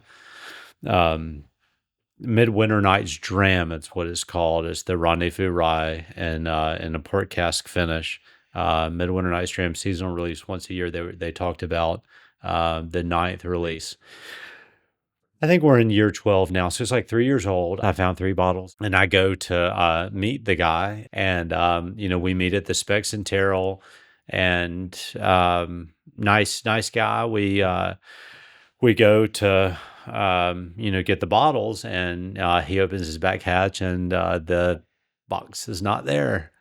I said, "Oh no, I drove in from Nacogdoches. Where did you drive in from?" He said, "Well, Fort Worth. So that's another haul." And so I said, "Okay, that's okay. I'll drive into Dallas, and I'll take care of a couple things. I wanted to see a couple properties, and I said, let me know once you make it back to your house. I'll meet you in Arlington." And so that was probably the furthest that I've gone was almost to Fort Worth for a couple bottles, which I still have. So what's interesting about that is not only does that bottle have its own history, but you also have the added history of hunting it down and gathering it. That I got to hear and experience you retelling that story last night, which I thought was just added an additional layer to the bourbon. Okay, so let me add another layer to it. Nice guy, really nice guy. I've done a couple of deals with him, stand-up guy. So he kind of creates a little bit of a problem for me, but I mean, it's not a big deal to me. Right. Like he's got young kids. He had to leave early in the morning. He forgot it. Not a big deal. We can regroup and figure it out. But so I said, he's like, "Hey, do you want to, I mean, God, man, I don't know. Like, I feel bad, do you want, like, do I need to like discount the box?" I was like, no, man, like I'm going to drive into Dallas and I'll just meet you a little bit closer. Like, I am absolutely not worried about it. You drove up in like a Honda minivan right now. Like, you've got kids, you've got responsibility. I'm not worried about it. Yeah, I'm appreciative of the opportunity to get those. So I'll drive a little closer to get those. And so then he comes back with the bottles and he throws in a bottle of Eagle Rare. It's like, he's like, "Man, he's like, I appreciate you being cool about it. Like, here's a bottle of Eagle Rare." And I was like, I absolutely love Eagle Rare. I thank you. And You know that's so and that's a much. contact that you'll Yeah. probably save and potentially hit them up maybe in the future. Hey, Well, I got this. and a Maybe lot you of want these, this. and that's what you'll Trading out. find. And yeah, Yeah. you're right, and that's what you'll find with a lot of these guys is that they're just they're very cool. Laid back. They're not hyper. I'm not dealing with people that are like hyper focused on getting as much as they can get as soon as Right. they can get it. They are just in the business of enjoying, this the bourbon. And sharing it. they're trying to, and they're trying to, they're trying to trade up when they can. And if they can't, well, it's no skin off their back. But it's just it's sort of like I would imagine like some of these gentlemen were back then trading kind of like, hey, what's working for you and like what's not, Yeah. like what, like, God, man, that bumper crop didn't come through on, wheat this year, or like, corn is scarce, or what do you know about rye? Like people, it softens the relationship. I feel like there's not that posturing. I know exactly what it's like to sell a service based on theoretical knowledge and sell it well. I know what that's like. And I know what it's like to posture. And I know what it's like to represent what you in reality have to offer. And I much enjoy the latter. And there is a way to do that. There are ways to build relationships, under a construct which lends itself to longevity. And I know that in my business, I need it in my business. I understand the transactional aspect of it. Like you got to make money now, but you got to build relationships for long term. And these guys were no different. They were doing the same things. And in East Texas, in these tiny little towns, I will tell you this, I have met some guys that are just as cutting edge, with respect to building relationships and enjoying conversations over bourbon, than like that rival or beat the relationships that I've forged with people in bigger markets. I mean, we are a network of really just key relationships in small markets all across this country. And I feel like bourbon represents that. They shared trade secrets. Mm. They did. This industry Yeah. was created outside of a concept of tribalism and protecting intellectual property. They had a common knowledge and a common goal, and they were more open, with it. And I think without that, we wouldn't have that today. We tend to be very protective of relationships and information and all that. Well, it's a zero stuff sum now. game. Yeah. You're going to lose. Someone else is going to come and take it. Yeah. And yeah, it's nice to have that open mentality where you want to share with everyone. Man, it is. And want everyone to prosper. I think that's also like It the is. Texas mindset too. Like if we Yeah. were in Arizona or Kentucky or New York, it'd be totally like cutthroat. Okay. But Texas has a really cool, like, yeah. I don't need to be 50% ROI. I can be 10% and just be happy. yeah. That's You the know, thing, there's a too, lot is of like, equity with like, let me make sure you're happy. Let me put a little back for the Well- kids, but let me make sure you're happy. I would rather have less Yeah. of a chunk of a bigger pie Yeah. than yeah. have all of the small Yeah, pie. right. Yeah. Like 50% of something is better than 100% of nothing. Exactly. And you find, I think there's a positive relationship between life experience and wisdom and an ability to be kind of open and honest about stuff. Like you're confident in your position. Mhm. You're sharing now. Obviously, I can't. I own the the rights to, George T. Stagg or Thomas H. Handy or H. You own the Taylor rights to that or- bottle. No, I'm just saying, like, I can't go out in the market and say this is how I make it, because I've got shareholders and, I've got equity partners and, that would be, a violation of non-disclosure agreements and all that. But like for me personally, in terms of like I have had conversations with guys that have been running like big projects and are, very open and honest about stuff and really didn't have to be.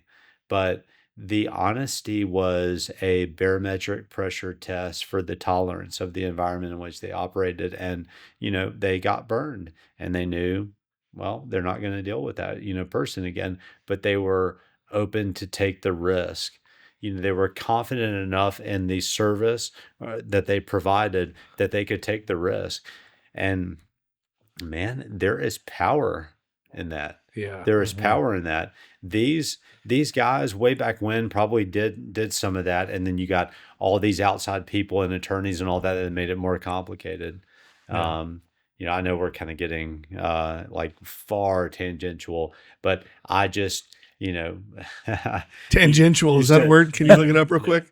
yeah, you Not said, just fact check them, but you said that's a sweet word. talking about the spirit of a Texan. I grew up in Georgia. Mm. I didn't get to Texas until 2019, and I was born in '84, so that's a long time away. I'm going to be buried here. Yeah, we like I'm to gonna hear die. it. We'll Give me accept some. it. Me too. Me Yeah. too. I'm Totally gonna me let- too. Give me some. I'm going to let the Texas me some. geology soak into these bones, whatever it does naturally. From a chemical and physical Well, perspective. a lot of good and, men have ended in Texas. So Yeah. Mm. So Yeah. I love it. I love it. Texas has given me everything. I enjoy Kentucky's heritage, and I'm glad to embark on a deeper understanding of Kentucky's heritage here in Texas. But I'm going to do it here in Texas. Texas has given me my wife, my children, my career. Preach. Key relationships.